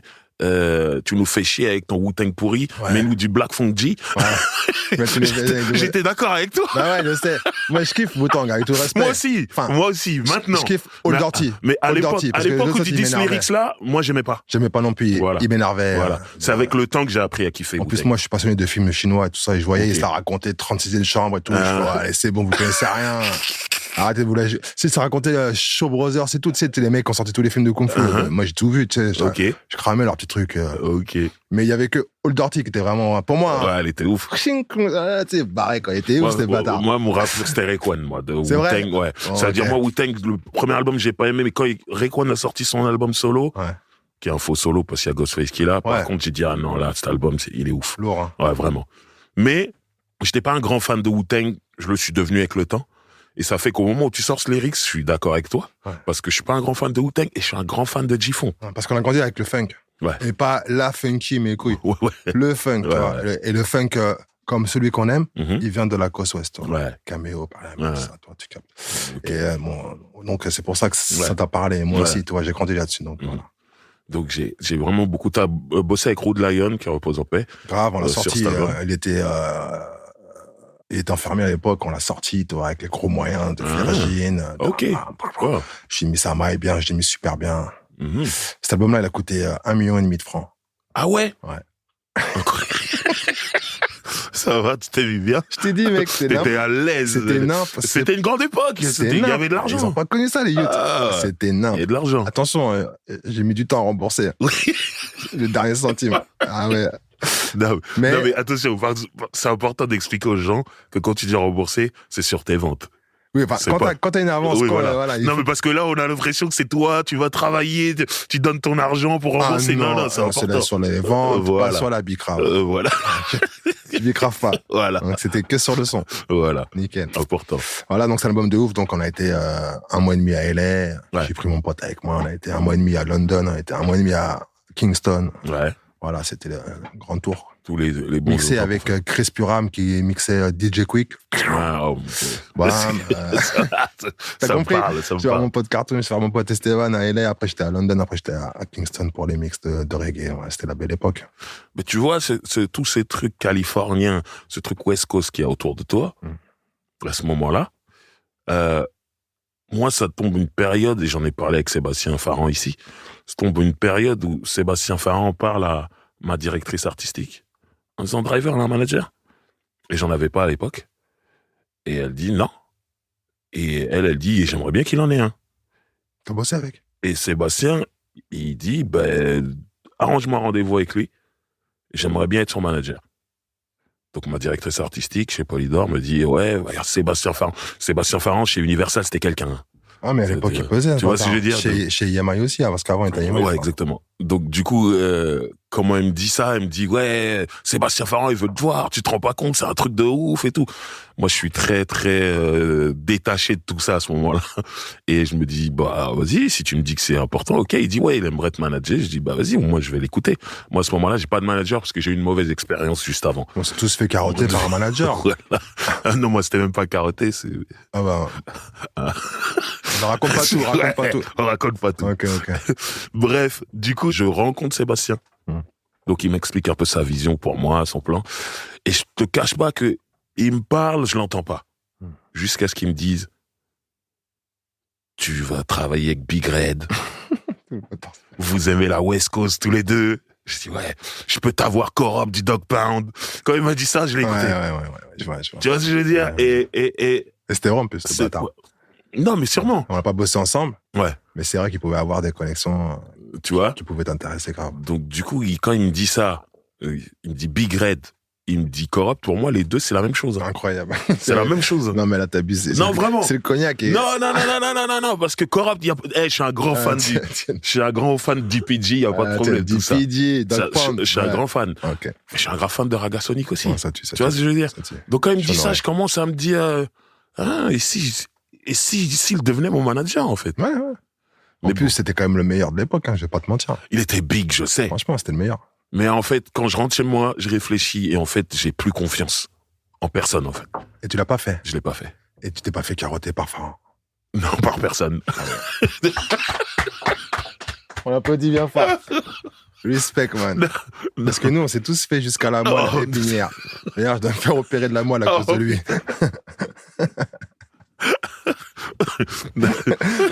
Mais c'était le meilleur à son époque, ce bâtard. Voilà, je sais de réputation qu'il était super chaud. Il avait un vice. Il était super chaud. Fallait qu'il nous la mette, mais sinon, il nous a mis bien. On a fait des choses quand même grâce à lui, voilà. Je peux te mentir. Voilà. Bon, voilà. Jusqu'à ce qu'on se fasse. Moi, je me dis, donc après... Après ton premier album solo, Big Redemption, je me dis, non, ils vont se remettre ensemble avec Raga Sonic, ils vont se remettre ensemble. Sauf que tu reviens avec un autre album, et moi, de ce que j'entends, alors je pense que tu vas pas en parler parce que, comme t'as dit, il y a les trucs internes, mais ce que j'entends, c'est carrément que vous entendez plus du tout. Oui, tout à fait, ouais. Voilà. Ouais, même là, ouais, tout à fait, ouais. Ça devenait un peu nimp. Il y a des mots qui sortent et tout. Je sais pas, l'autre, il parle de moi dans ses concerts, pendant un quart d'heure, sans musique. Ouais. Des trucs comme ça me vénère. Des petits trucs de merde. Qui n'ont rien à voir avec Raga Sonic. Ouais. T'auras même pas dû savoir, en fait. Ouais. Mais en fait, il a fait étalage de ça, lui, de son côté. Je trouve ça vraiment nul. Donc, je cherchais vraiment à me détacher au max de Raga Sonic. Toi, tu répondais pas? Bah non. Ouais. Non. À ce moment-là, dans ta tête, ça y est, t'es officiellement un artiste solo. Ouais. Il y a toute cette imagerie West Coast en toi qui me plaît et qui va être développée sur l'album d'après. C'est une imagerie qui s'est développée de moi. Ouais. C'est pas une imagerie que j'ai développée. Ok. Nuance. C'est différent. Ouais. C'est mon style, en fait. Ouais. Je te vois avec le tatouage. Ouais. Je te vois en Joker. La marque. Même quand sur ton premier solo, tu fais ce morceau avec Roca sur Dia de Los Muertos. Incroyable. Avec le sample des Princes de la Ville. Avec Marc qui joue. Ouais, non, ça, c'était des moments incroyables, ça. C'est quoi? Avec les codes qui me parlent. Tu vois ce que je veux dire? Kemar, quand on a fait l'album, parce que... Donc, Kemar, c'est Road Lion. Ouais, je suis avec mon frangin, un DJ Absurde, que j'ai connu quand il avait 13 piges, et qui a eu un parcours avec Kemar aussi, toi. C'est là où j'ai connu, bref. Kemar, c'est quelqu'un, un DJ Absurde, c'est pareil, ma gueule, hein. Okay. C'est mon gars, hein, c'est lui qui a produit mon dernier album, là. J'ai écouté. Il vient du terrain, il est instruit, il a une culture de ouf. C'est un tueur. Et il a très bien connu Kemar. Ok. Donc, ce morceau-là, Dia de Los Muertos, Kemar, tu sais, Kemar, pendant qu'on a fait Redemption, on était à Toulouse, au studio Polygone. Ouais, il y avait un mec qui était ingénieur du son. Il dormait jamais. Ok. Tu captes? Ouais. Et s'il avait le malheur de fermer un œil ou de piquer du zen, Kemar, il faisait... Avec un minusi, il disait « Ramasse les douilles, bâtard !» Il ramassait les douilles, il retravaillait. C'était un truc de malade. Oh, merde. Ah, d'accord. Donc, on fait Dia de Los Muertos, ça paraît. L'autre, il pose Uzi, on pose tout. Moi, c'était une période un peu tendue. Ouais. Kemar, torse nu, là, été. Roca, à cette époque-là, il faisait des Eurospo, tu vois. Ouais, je m'en rappelle. Elle se met torse nu. Kemar, il fait « Mais qu'est-ce qui lui arrive à celui-là ?» Je t'ai gonflé et tout. Je fais attends, mais laisse-le. C'est parce que, tu sais, Roca, il a une prestance aussi, tu vois. L'autre Kemar, c'est un pitbull, il comprend rien, tu sais. Et bon, tu vois. Oh merde. Du coup, je dis attends. C'était tendu au début, puis on a fini par faire le morceau. Ce morceau, il a une belle histoire parce que, à la finale, on a fini tous péter. Torse nu au cognac, tu vois. Ok. En train de tout garder le truc, tu vois. Genre, moi, t'as vu, Dana. Tu vois le truc ou pas? Ouais, mais moi. Et voilà. Et ça a bien fini. C'était parti chaud, hein. Ok. Ouais, c'était parti chaud. Ils ont failli se battre comme des pites, quoi. Ok. Et puis, c'est une belle histoire de bonhomme, on va dire. De gros lascar. Ça s'est calmé. C'est calmé. C'est une histoire. Le morceau est lourd. Ouais. Le morceau est lourd. Et je trouve, du coup, que depuis, tu vois, même la pochette de ton premier album, les dessins, trucs très, très chicanos, tout ça. Et quand on arrive à ton deuxième solo, pareil, il y a ça. Ouais. Sur la pochette de l'album. Tout à fait. Et il y a ça, la voiture, le clip. Ouais, avec Chino. Avec Chino, qui nous prête sa caisse. Chino, c'est un refrain, hein. Chino, c'est la mi-fa, Chino. Pour de vrai. Ouais. Et Esteban. Oriol, bien sûr. Qui par le clip. Ouais. Roca, P4. Ouais. Paix à son âme. Exactement. Qui était là, Mickaël, tu vois. Et Crazy B, Scratch. Vous êtes jamais lâché avec Crazy B. Non, c'est dingue, ça. Jamais. C'est on bien. se parle, Nico et Fast Jazz. C'est la MIF.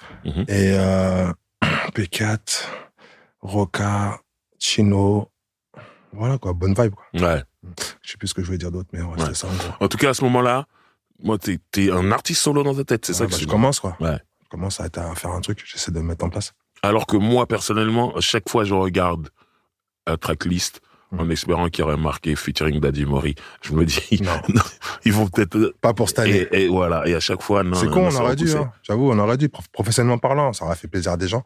Ouais, mais bon, après... Parce que l'interne et l'externe, ça n'a rien à voir, en vérité. Les gens vont pas savoir ce qui se passe en interne, mais pour moi, c'est lié, toi, tout ça. Ah, c'est ça que j'allais dire. En France, on est très premier degré, on a du mal à travailler avec des gens qu'on n'aime pas. Faut qu'il y ait quand même un petit affect. Et je pense à ce moment-là, vous vous aimez plus.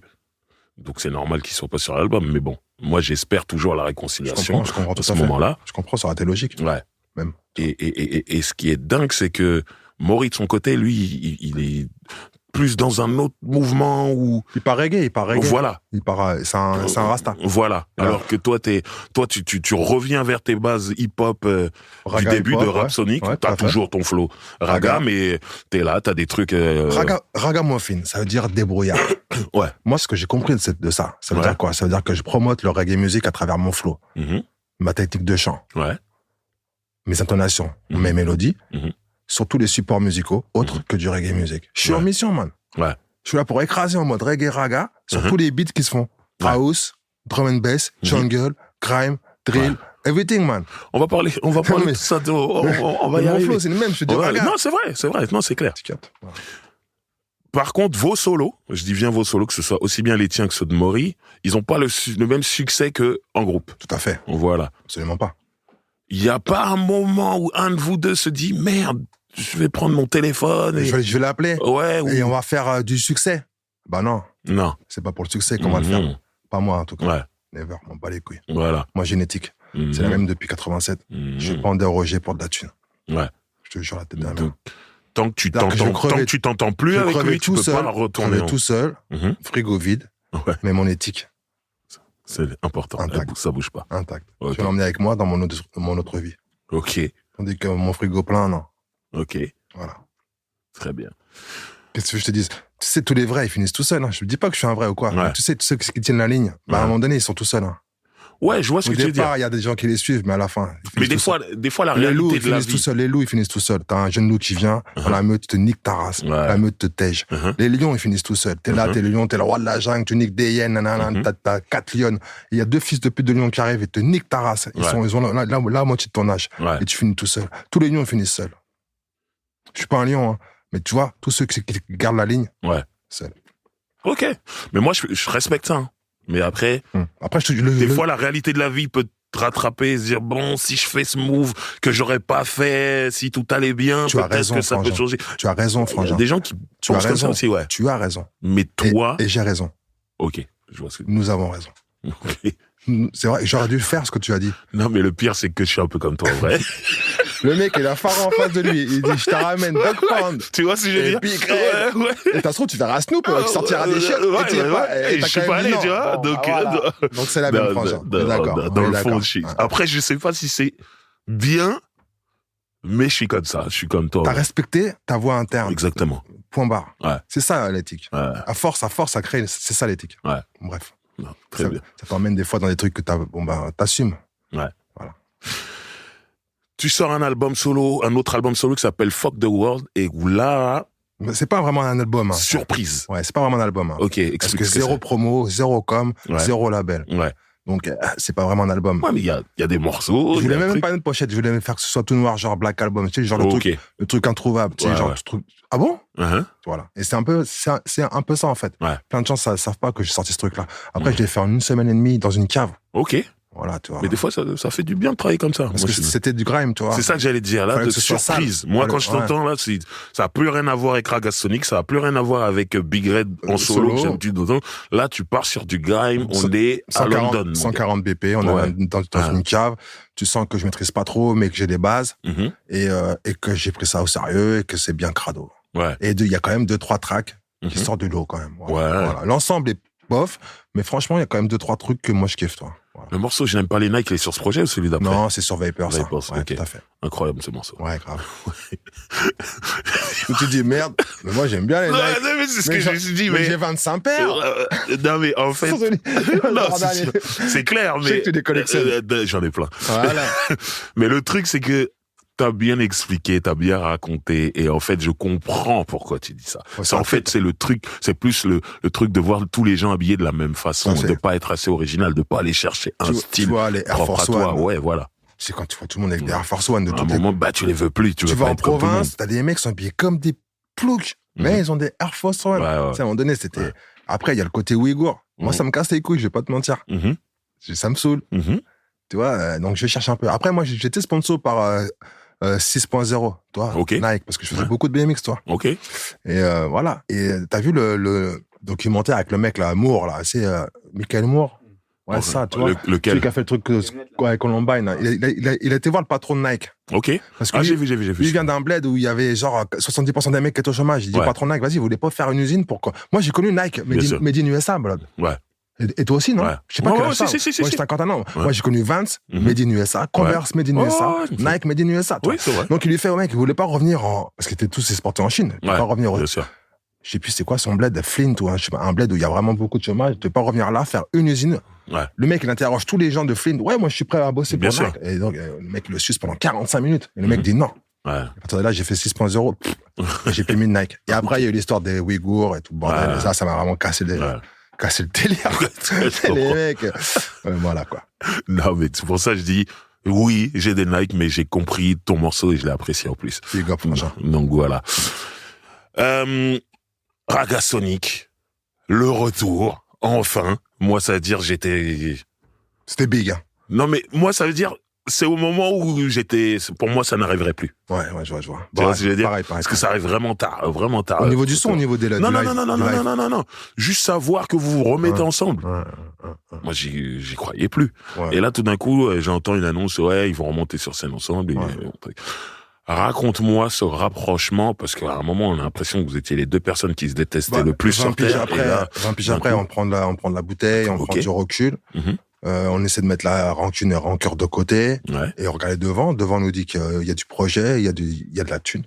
Il y a du travail à faire. Nous, c'est notre boulot. Parce que moi, j'ai pas d'autre taf. J'ai jamais rien fait d'autre. Depuis que j'ai 15 piges.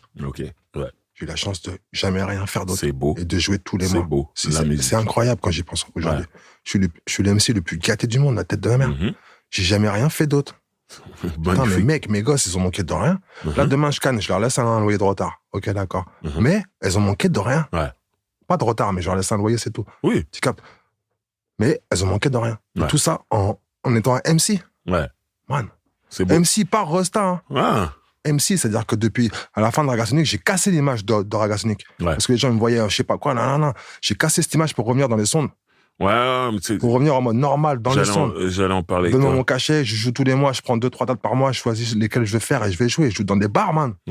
Je joue dans les stations de ski. Je suis un MC en mission pour de vrai, moi. Je suis pas dans le showbiz. Et j'ai l'impression que t'aimes ça. Mais c'est ma vie. C'est ce que j'ai voulu. T'aimes cette espèce de retour à l'underground. Tu sais, quand je te dis, quand je sors du placard à Bois d'Arcy, je me dis, qu'est-ce que je vais faire?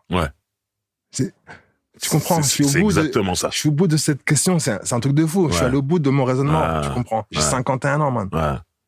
Et tu vis toujours de la musique. Mais bien sûr. C'est beau. C'est un truc de malade, blood. C'est beau. Tu te rends compte? En étant MC, en faisant ce que j'aime. Et tu sais, quand t'es passionné, tu peux traverser le désert sans avoir soif. Quand t'es passionné, tu peux traverser le désert sans avoir soif. C'est ça qui est magique, tu vois. D'accord. Et moi, j'ai vécu ma passion à 100%. Excuse-moi, j'étais un peu loin du mic. J'ai vécu ma passion à 100%, je la vis à 100%. C'est ça, pour moi, la vraie richesse. Voilà. Non, je comprends. Voilà. Bon, revenons. Pour Raga Sonic. Voilà. Comment ça se passe? Moi, c'est ça que j'ai envie de savoir. Il y a un entremetteur, il y a Fast J, Michael. Ouais, qu'on salue. Et Angelo. IZB. Ouais. Ok. Donc, bim, on monte un tour. On monte une tournée. Moi, j'ai besoin de détails. Comment ils viennent vous voir? Non, Michael. Qui te parle? C'est ton gars, Faster J.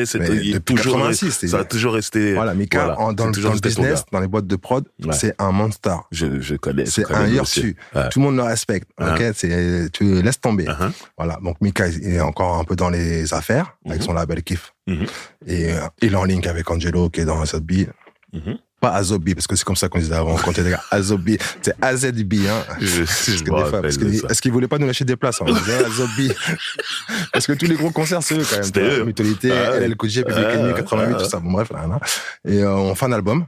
Le 3e, et on le fait juste pour tourner. Parce que quand tu fais une tournée, il faut que tu aies un album. Ouais. Peu importe s'il y a de la com ou pas, il faut un album pour tourner. Donc on a fait un album pour tourner. Vous avez fait cet album pour ça? C'est tout. Pas pour couvrir la France. Juste pour tourner. Ouais. On part en tournée avec Live Nation. On fume tout. Genre, je sais pas moi, une centaine de dates. Wow. On en va encore. Live Nation, ils sont séchés. On va voir Musique Action. C'est un autre tournée. Ouais. Et on repart pour une centaine de dates. Et là, le mec, il nous dit, et en parallèle, on fait des sondes. Ok. Donc, avec le banc, et en parallèle, on prend toutes les grosses berlines qui sortent. On fait 40 000 km de septembre à septembre en sonde, en parallèle avec la tournée. Je sais même plus combien de dates ça fait en tout. Tu vois, là, les mecs, ils nous sortent un tour d'or. Genre, 250 000 concerts, 250 000 personnes en 25 concerts, je sais pas quoi. J'ai laissé dans le bus le truc. Rien à foutre. J'ai laissé dans le tourbus, c'était bordel. Et à la fin, la Nation Music Action, ils nous disent, bon, les mecs, il n'y a pas d'endroit où vous n'avez pas joué. À 100 km près. Et donc là, c'est mort. C'est beau, vous avez tout fait. Donc voilà, c'est ça le comeback de Ragasonic. Ça a duré de 2012-13 à 2014. Voilà. Ok. Vos retrouvailles. Parce qu'à un moment, vous parlez. Comment ça s'est passé? Normalement, je te dis, de façon mature, avec du recul, on a laissé des trucs de côté, des trucs qui fâchent, parce qu'on n'est plus des gosses. Voilà. Et lui, comme moi. Donc voilà. Très bien. On s'est montré naturellement, sans la rancune, sans la rancœur, sans les histoires, sans rien. Parler naturellement et normalement. Je l'ai fait volontairement, j'ai pris sur moi, il a fait pareil. C'est beau. Du coup, on a pu se parler et faire ce qu'on avait à faire. Mais je te cache pas que quand l'album est sorti, je vois le premier single qui s'appelle Ça va clasher. J'ai dit, qu'est-ce qu'ils font les frères? Qu'est-ce qu'ils font? Ah non, social. Tu vois, social, c'est comme au le début, blanc rouge. tu sais pas. Au début, tu sais pas. Comme le blanc tu rouge. vois juste le titre. On t'a mis la même tarte qu'avec le blanc rouge. Voilà, tu voulais du fast. Voilà, il n'y a pas eu de fast. T'as pas eu du fast. Et là, je vois le titre, Ça va clasher. Je me dis pas qu'ils vont se faire la guerre sur un morceau. Jamais de la vie. J'étais là, non. Ça aurait été trop naze. Et au final, non, c'est pas ça, voilà. À la bleu, blanc, rouge. Voilà, super morceau. Et c'est un prémisse au gilet jaune. C'est vrai en plus. Encore une fois. C'est vrai. Dans cet album, il y avait un morceau qui s'appelle Mon Sound. Ouais, Mon Sound, c'est la baisse, Mon Sound. Que je trouve vraiment, dans l'esprit des deux premiers albums de Ragasonic. Tu sais, on l'a fait avec Frenchy, encore une fois. Et lui, il nous sort que des rythms de 94, quoi, tu vois. Donc, il voulait vous... Ça fait pas avancer le truc, en fait. Ouais, mais des fans de la première heure, ils peuvent être contents. Mais il faut avancer. Non, je suis d'accord. Mais je suis d'accord avec toi aussi. Et tu vas le faire. Mais je suis d'accord avec toi. Mais il faut donner quand même un petit peu à manger pour... On l'a fait. Voilà, et le morceau, il existe. Ouais. Et il y a 2-3 morceaux qui sortent du lot, mais ça n'a pas été promote parce que c'était volontaire. Ouais, parce vous, c'était les concerts. C'était pas super bien produit, d'une part. C'était un peu vite fait, tu vois. C'était pas super bien produit, d'une part. Et de l'autre... Ah ouais, tu sors, tu vas fumer une garo tranquille pendant que moi je tape. Mais vas-y, tire bien ta clope, vas-y, kiffe bien, vas-y. Et là, ce qui se passe ici est naturel. Le grand Dizzy Absurde. Voilà, tout est naturel ici, on dit tout. Et voilà, bon, je sais plus ce que je disais. Mais il n'y a pas eu une grosse promotion sur l'album, mais de toute façon... C'était produit un petit peu à la va-vite. Ouais. Le but, c'était vraiment de tourner. En fait. Mais pas de rattaquer une carrière musicale. Ouais. Voilà. Ok. C'est ça, en fait, le truc. Qui a eu l'idée du titre de l'album? Je pense que je suis pas loin. J'ai dû envoyer un SMS. Hey, les mecs, 3, ça vous va 3? Et c'est con, ils ont tous dit oui, ils partaient dire, je sais pas moi. Quelle idée. De proposer un truc au moins. Donc il y a Ragasonic, il y a 2 et il y a 3. Il y a 3. Incroyable. Désolé. Très bien. Tu vas retourner aux affaires. Tu vas faire tes trucs en solo. On fait les tournées aussi d'adieu de NTM. Ouais, ça faut qu'on en parle. Okay. Parce que là, vous êtes remonté sur scène en Ragasonic et il y a Aiguisé comme une lame. Vous avez fait d'autres morceaux aussi. Vous faites que Aiguisé comme une lame. Sur scène? Ouais. Des morceaux qu'on a fait avec NTM, tu veux dire? Je comprends. Vous êtes dans le show d'NTM? Ah, dans le show, dans la tournée d'adieu? Ouais. Oui, je fais un morceau solo et je fais Aiguisé comme une lame. Ok, voilà. Je fais Sensani, je sais plus quel morceau je fais en solo. Ouais. Donc j'arrive, je fais le refrain, un truc que je fais en solo moi-même avec eux, et après on fait Aiguisé comme une lame. Donc il y avait 2 passages dans le set. Voilà. cette tournée, déjà, elle est mythique parce que c'est la tournée d'adieu. Ouais, le bad. Voilà. Et je sais pas, je vois des cousins, en fait. NTM, Ragasonic sur scène ensemble, je vois des cousins. Ouais, puis on a grandi ensemble un petit peu. Ouais, c'est ça. Parce que ça fait longtemps qu'on C'est suit. pour ça que je dis, vos deux groupes sont très, très liés. Ouais, non, mais toi et nous, Ouais. on a grandi ensemble, donc tu vois des mecs que t'as toujours vu, qu'on C'est aimait. ça. Donc c'est très facile et tout. Tu reprends tes activités en solo. Et là, honnêtement, pour moi, tu sors deux de tes meilleurs projets. Virage. Totalement. Ouais, comme d'hab, en fait. Voilà. Mais ouais, c'est ça que j'allais dire, comme tu l'as souvent fait. Et en vrai, tu fais souvent des virages qui me plaisent.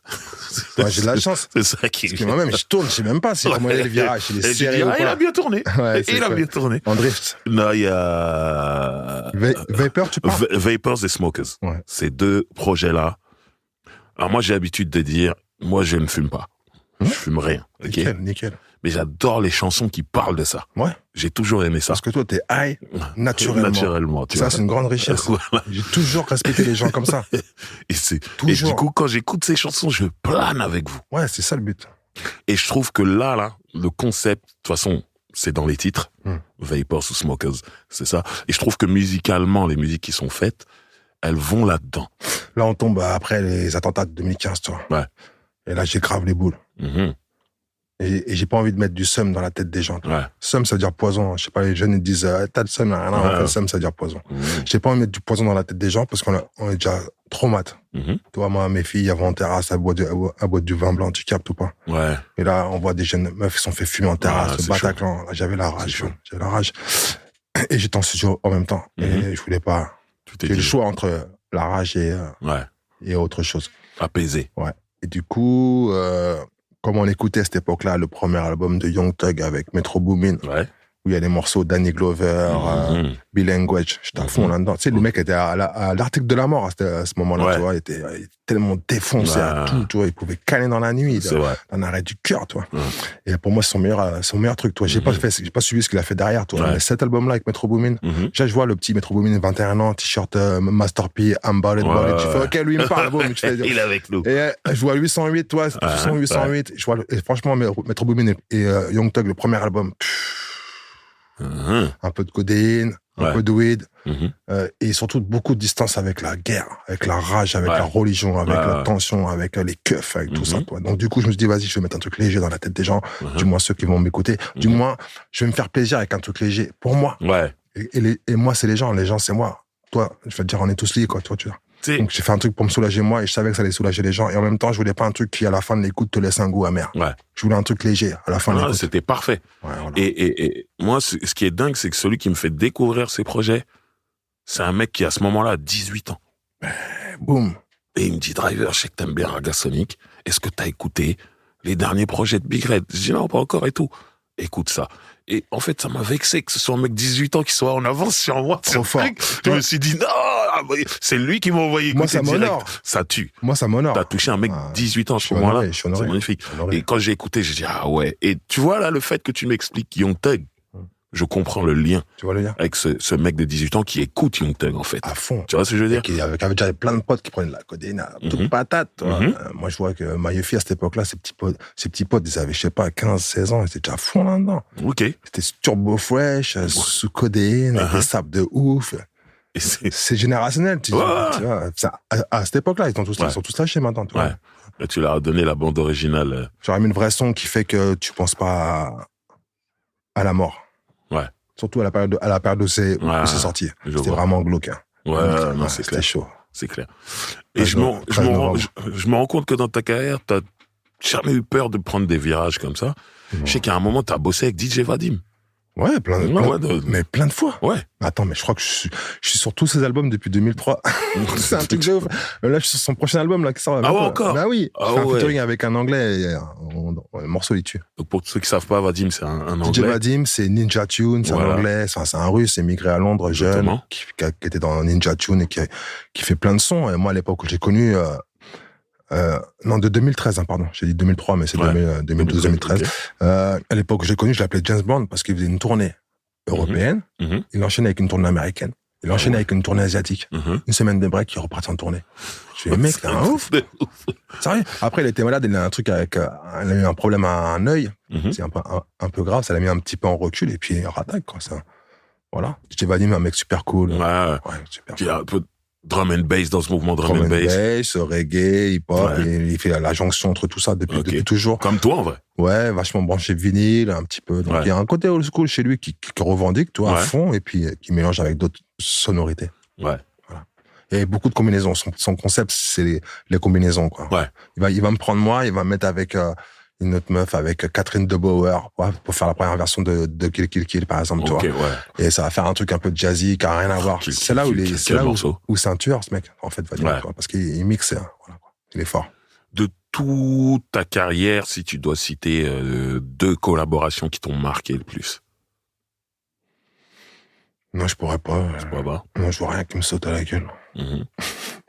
Tout était cool, en fait. Marqué le plus, collaboration qui m'a vraiment marqué le plus. Quand je dis marqué le plus, c'est vraiment... Je vois, ça peut être un nageur du son. Ça peut être, voilà, mais parce qu'il s'est passé quelque chose de spécial, quoi, c'est ça. Non, à chaque fois, c'était... Je suis pas en train de dire qui est le plus fort, non, c'est pas ça. À chaque fois, c'était SP. À chaque fois. Avec Will.i.am, c'était SP. Avec Vadim, c'était SP. Ok. J'étais bout à London, je le connais, je dors chez lui, je pose Kill Kill Kill. Ça me fait pas, ça fait, c'est cool, Kill Kill Kill, madame. Et puis le morceau, il est bim. Dans mon entier, presque. C'est un truc de ouf. Et je peux pas te dire, c'est quoi. Tu vois, je veux dire, Muggs. J'arrive avec Muggs, j'arrive avec $50 000 dans ma poche. T'as pas le droit de passer la donne avec ça. J'arrive sur la table, je fais comme ça. Mais comment t'as fait pour passer ça? Sors-moi, ma gueule. En ceinture. Incroyable. Il arrive à LA, avec 50 000, ils me regardent comme ça, ils font, mais t'es un ouf. Je dis, vas-y. Ça va rien à fumer, puis il me sort une grosse boîte. Et puis, Billy Will qui vient avec un truc, une espèce de sèche-cheveux, je sais pas quoi, c'était le premier vapo, quoi. Et là, je connaissais pas, moi. Il dit à son gars, hey, fais goûter à Big Red ton truc. Ouais, tout, je sais pas, tout était bien. Tu captes? Tout. T'as bossé avec Muggs? Que Muggs ou Billy? Non, que Muggs. Et Sundog, pardon. Ok. Ouais, Sundog, super cool. Que j'ai croisé Sundog.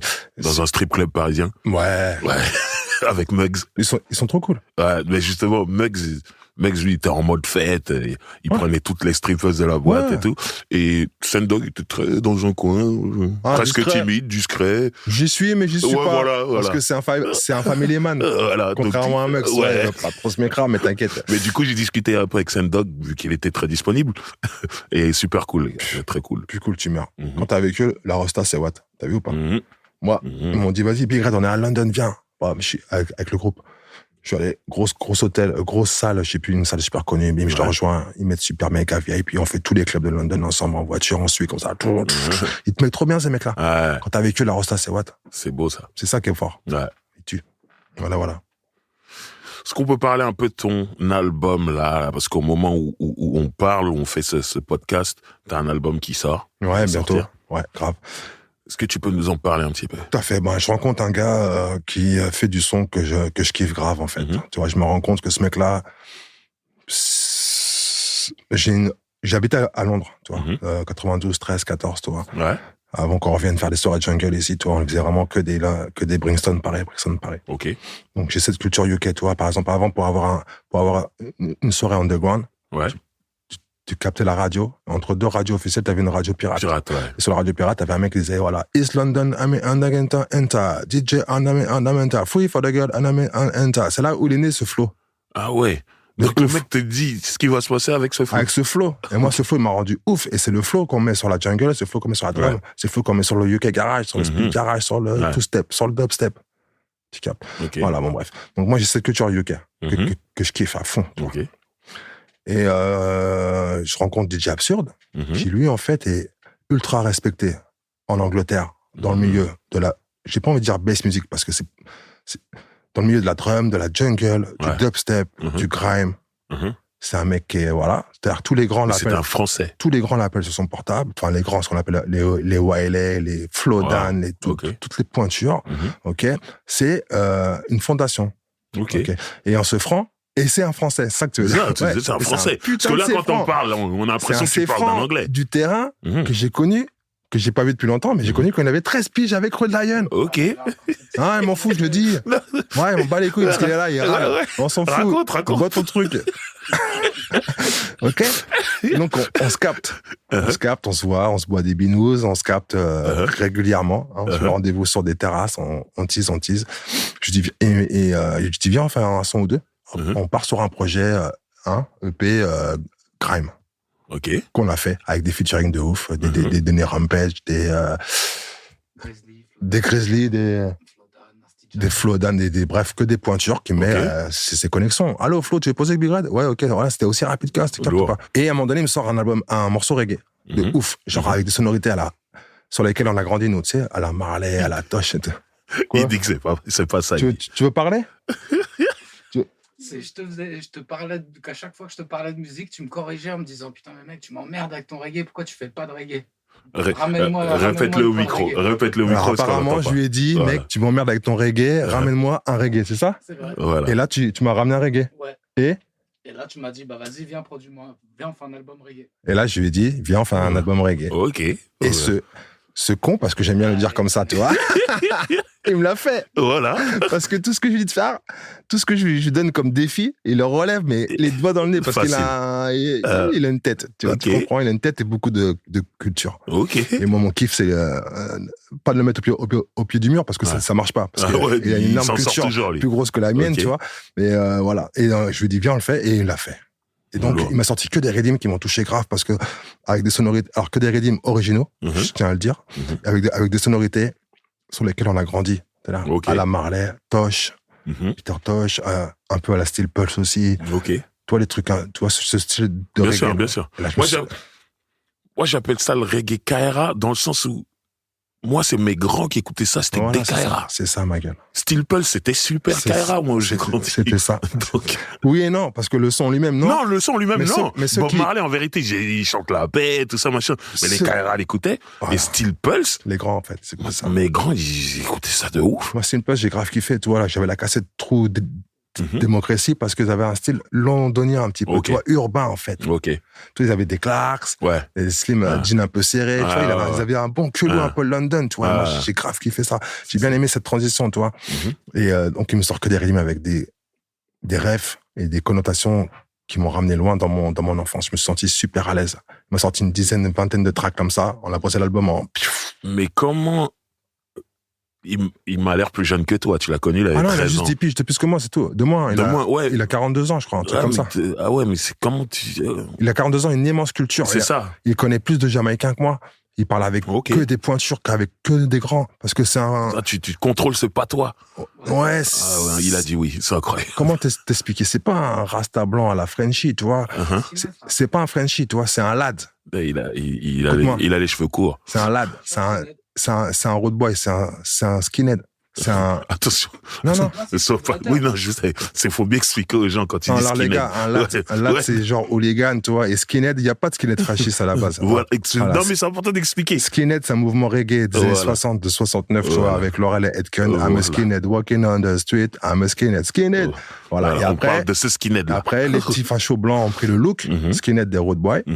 Et ils sont devenus nazis, ces petits fils de pute. Mais en fait, ça n'a rien à voir. Le mouvement skinhead, c'est un mouvement reggae, c'est une branche reggae urbaine.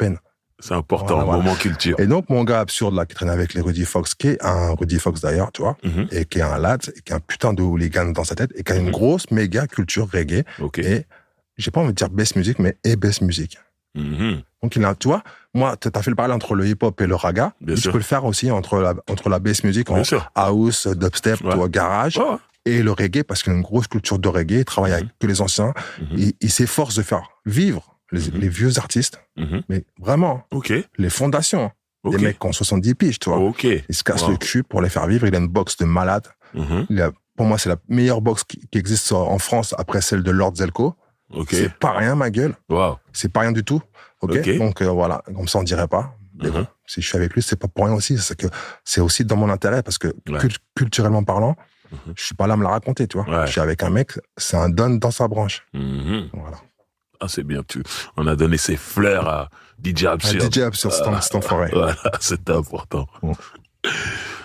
Donc, Là, tu vas sortir un album, tu viens de nous le dire, et pareil, le but c'est la scène, faire beaucoup de scènes, des sound systems, tout ça. Non, là, le but c'est que l'album il soit écouté quand même, tout à fond. Bien sûr. Que les messages soient perçus, parce que je me suis pas pris la tête, mais j'ai fait en sorte d'écrire proprement et de faire des lyrics propres. Ouais. Et de respecter la musique. Donc, je suis vraiment content et fier de ce travail-là. Et là, j'ai envie que les gens l'écoutent, là, vraiment. Ok. J'ai envie de le faire sur scène, bien sûr. On devait le faire, là. Bref, on a des musiciens, on a tout. On est prêts, tu vois. Mais j'ai aussi envie que les gens l'écoutent. Ok. Au max. Ok. Plus que jamais. Ouais. Parce que c'est du vrai reggae. Et que t'as vu le visage du reggae aujourd'hui, il a switché par rapport à l'époque. C'est-à-dire que moi, je le trouve même presque inexistant, en tout cas. Il y a plus de Renoir, en fait. Dans la lumière. Il y a plus de Renoir, en fait. Déjà. Toi, après, il y a pas de problème. On est tous Renoirs. C'est-à-dire que le mec, le Belge et WAM, on a les mêmes ancêtres. Hein. On est tous Renoirs. On vient tous d'Afrique. Il y a pas de problème. Mais ils sont où les Renoirs qui font du reggae en France? Ça n'existe plus. C'est un truc de ouf.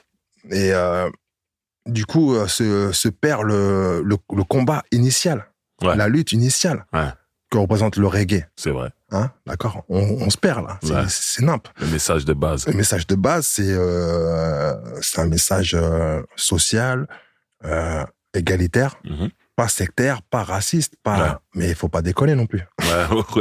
Hein, c'est comme si les keufs ils se mettaient à rapper là. On en est pas loin. On va où là? Mais ils rappent déjà. On en est pas loin. Ils rappent déjà. Tu vois. Donc je pense que Babylone fait du reggae.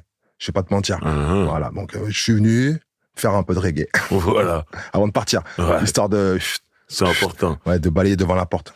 Justement, quel regard toi t'as sur ça fait maintenant longtemps que t'occupes la scène. Quel regard t'as sur le reggae au niveau du mainstream? Ce que je veux dire, c'est qu'au final, quand on fait le bilan, il y a pas tant d'albums de reggae français qui ont marché. Quand je dis reggae, j'inclus dancehall, tout dedans.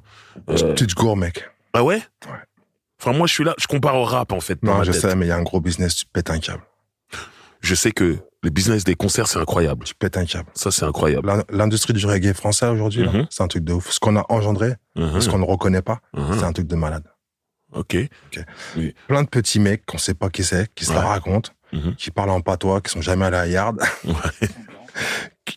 qui sont bretons, qui parlent en yardi comme s'ils avaient grandi en Jamaïque dans un jardin loin dans les collines à Blue Mountain, qui sont jamais allés là-bas, qui mettent une disquette à plein de petits gens qui connaissent rien, c'est même pas des néophytes, c'est des gens plus qu'un culte en fait, tu vois, qui viennent se prendre leur disquette. Et tu sais, par l'époque de laquelle on parlait au début et celle dont on parle aujourd'hui, il y a eu un switch. Oui. Il y a eu une inversion d'épaule. C'est le monde qui change. Bien sûr. Mais le fait est qu'aujourd'hui, le reggae, t'as des gens, ils viennent dans les concerts de reggae, le public sait pas qui est Bob Marley. Ouais. Non, ne sait pas qui est Bob Marley. Ils connaissent Damian Marley. On a ça dans le rap aussi. Bon, et ben voilà, c'est pareil. Donc, total, aujourd'hui, en rap, c'est qui? C'est Orelsan.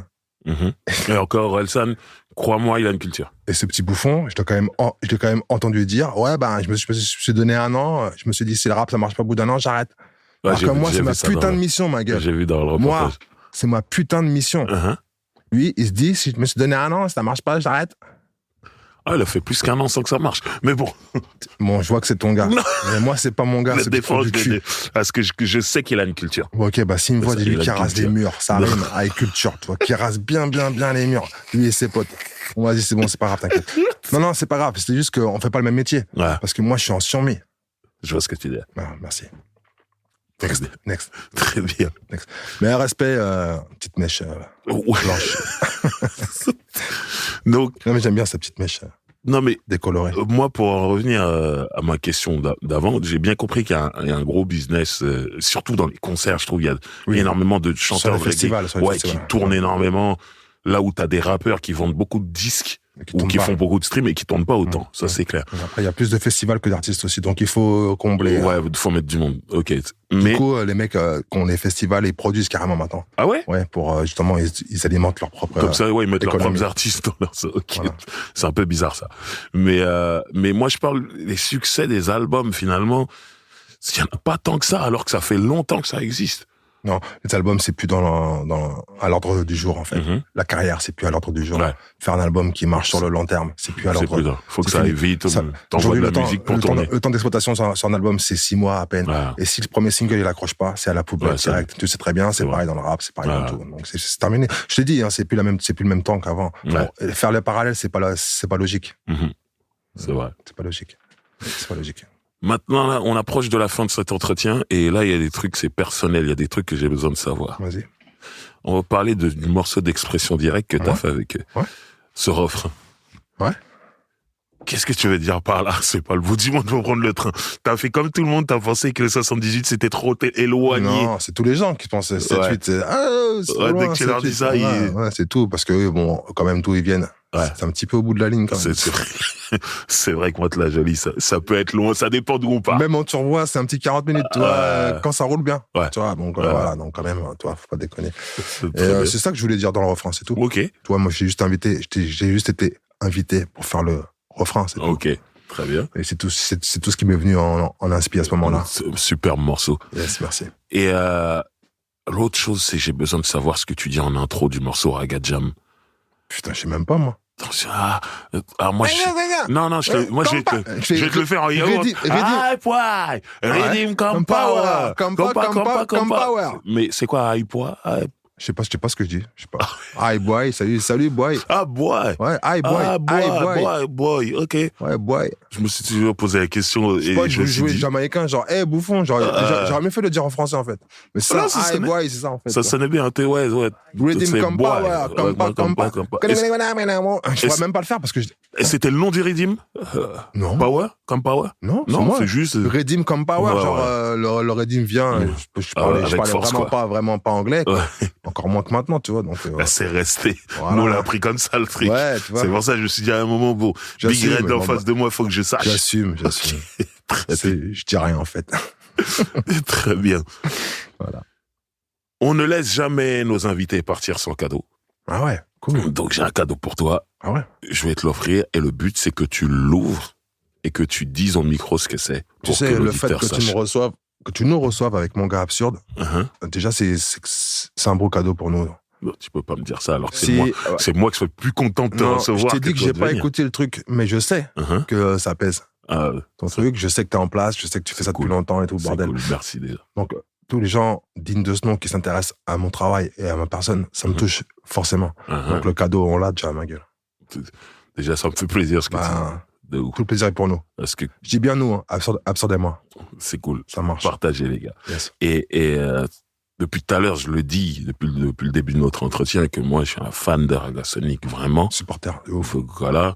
Donc moi, il y a eu des moments dans ma carrière de rappeur où, moi, mes managers d'avant, avec qui c'est mal passé, ils m'appellent, ils me disent, voilà, Festival XXL à Bobigny, tu joues tel jour, tu fais la première partie de Raga Sonic. Tu sais, moi, à ce moment-là, je demande même pas combien je touche, en fait. C'était quand, ça? J'en avais rien à foutre. C'était quand, ça? On devait être en 96 ou je sais pas. Tu l'as fait? Je l'ai fait, frère. Je suis arrivé sur scène en caddie. Non. Un gars me poussait, je suis arrivé. Ah oui, ça me parle, ça. J'ai fait ça 2 fois. J'ai fait ça une fois à Sarcelles, la première, et je l'ai refait à Bobigny ce jour-là. Et c'était en première partie de vous, en fait. Et j'ai jamais touché 1 euro pour tout ça, mais j'en avais rien à foutre. Je faisais la première partie de Raga Sonic. C'est parents qui t'a booké. C'était mon salaire. Ton salaire, il était là, mais tu l'as pas vu. Je sais même pas s'il y a de l'argent. Moi, on m'a juste dit, première partie de Raga Sonic, c'était comme un ouf. Respect, frangin. Et ça crée des liens. Et ça crée des liens, la preuve. Mais pire que ça. Mon premier concert, je l'ai fait été 1990. Je te dis, c'est à la fac de Paris 8. T'es à l'affiche, t'es là. Il y avait plein de groupes, tout, t'étais là. Tout le monde était là, en vrai. Voilà, tout, exactement. Je me rappelle, t'étais en costard, mec. Ah ouais? Costard avec des locks rasés sur le côté, tout ça. Dingue. J'étais en train de faire un fast style. On se regardait, j'étais avec mes potes. On se disait, mais il est trop fort, lui. Dingue. Donc, il y a tous ces trucs qui font que, non, c'est toi, mon cadeau. Ça crée des liens. Mais oui. C'est le son, c'est la magie du son. Exactement. La magie du son, ouais. Exactement. T'arrives à toucher les gens, t'arrives à toucher la corde commune. C'est ça. La corde que t'as en commun avec les gens. Exactement. Grâce au son, t'arrives à la toucher. Mais, comme on se croise pas. Faire jouer. Mais comme on se croise pas souvent. Ouais, mais il y a la corde. Voilà. Et il y a, je sais pas, il y a 2-3 ans, je sais plus. T'as fait un show au Wanderlust. Oui, franchement, c'est là-bas où je t'ai vu la dernière fois. Voilà. On s'est croisés. Et ce jour-là, tu me dis une phrase, je l'oublierai jamais, mon gars. Non, je dis tout. Ce jour-là, tu m'as dit, toi, t'es pas un voleur. Ouais, tu l'as pas volé, je t'ai dit. Ouais. Tu sais même pas ce que ça représente pour moi. Parce que t'as ma shop, ce jour-là, t'étais en place. Ouais. La soirée, elle était sous ton contrôle. C'est-à-dire que ça aurait été un son de système, tu comprends pas. Ouais. Et là, je t'ai dit, franchement, et t'as fait gueuler les gens. Je t'ai dit, tu l'as pas volé. Ouais, c'est ça que je veux. Mais c'était trop pour moi. Mais franchement, c'est rien. C'était comment ouf. Non, vraiment. Bon. Beaucoup de respect pour toi. Beaucoup de respect pour toi. Beaucoup de respect à Ragasonic. Beaucoup de respect. Et merci pour tout ce que tu as fait. Ça me touche. Et tout ce que tu vas faire. Je suis honoré, merci. Parce que je te l'ai dit, tu prends les meilleurs virages. je drift. T'es un vrai conducteur, c'était toi, driver. Je drift. C'est toi, conducteur, c'est toi, driver. Tu prends les meilleurs virages. À chaque fois, ça me plaît. Je suis honoré. Et voilà, j'ai eu la chance d'écouter les morceaux de ton nouvel album. Ouais, c'est cool. Et ça me plaît aussi. C'est vrai. Ouais, vraiment. Il n'y a pas de face, t'as vu. Non, mais ça y est, je suis prêt. Ouais, moi, depuis Bleu, Blanc, Rouge, c'est bon, vous m'avez converti. Par contre, j'ai un truc qui arrive derrière avec Absurde. Ça va être beaucoup plus sale. Hein. Ok. Ouais. Et je pense ça. Hein?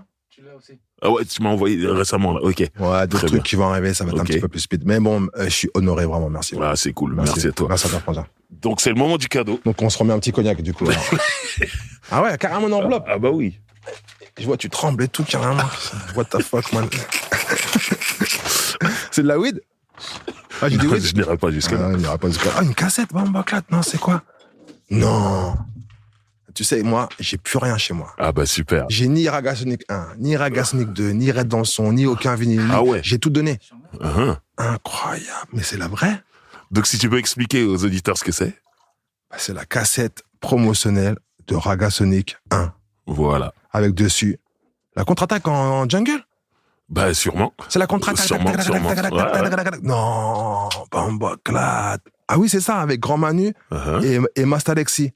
Parce qu'on avait un son qui s'appelait Expensive, qu'on jouait en jungle. Ok. Incroyable. Et Bleu, Blanc, Rouge, Expensive Remix, pareil, en drum and bass. Ok. Bambaclat. Je sais même pas de quand ça date, de 94, je pense.